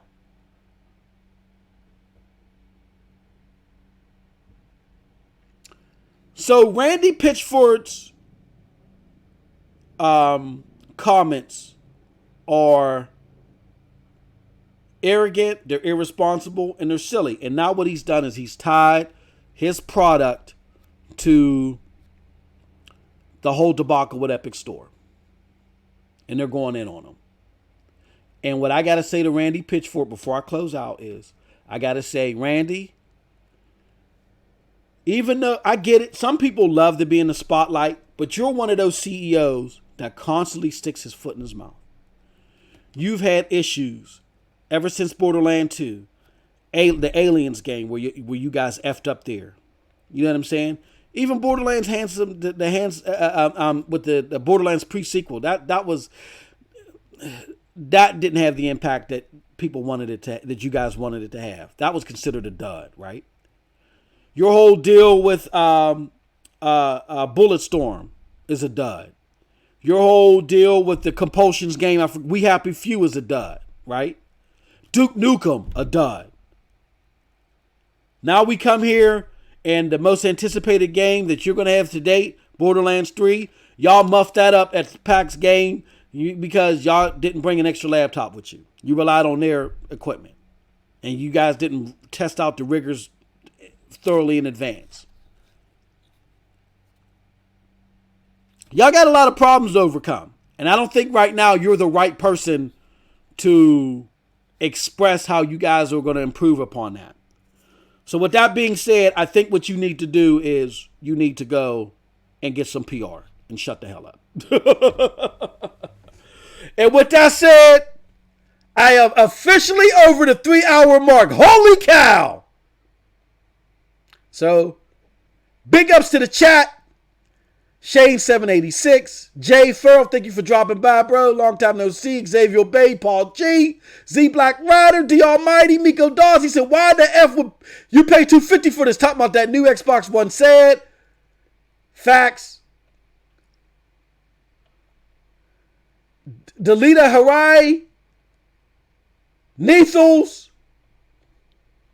Hey, I appreciate all of y'all straight up. Thank y'all for Lex Press. Thank y'all for coming through. The Real Maslet, FC Violet. Mr. Righteous Fish. I appreciate all of y'all. Hey, look. Thank y'all. It was a lot to cover. Very long-winded. I'm exhausted now. It's that commonplace coffee, but now I'm winding down. Now I got some gaming to do. And as always, you have a wonderful, wonderful gaming day. We are out.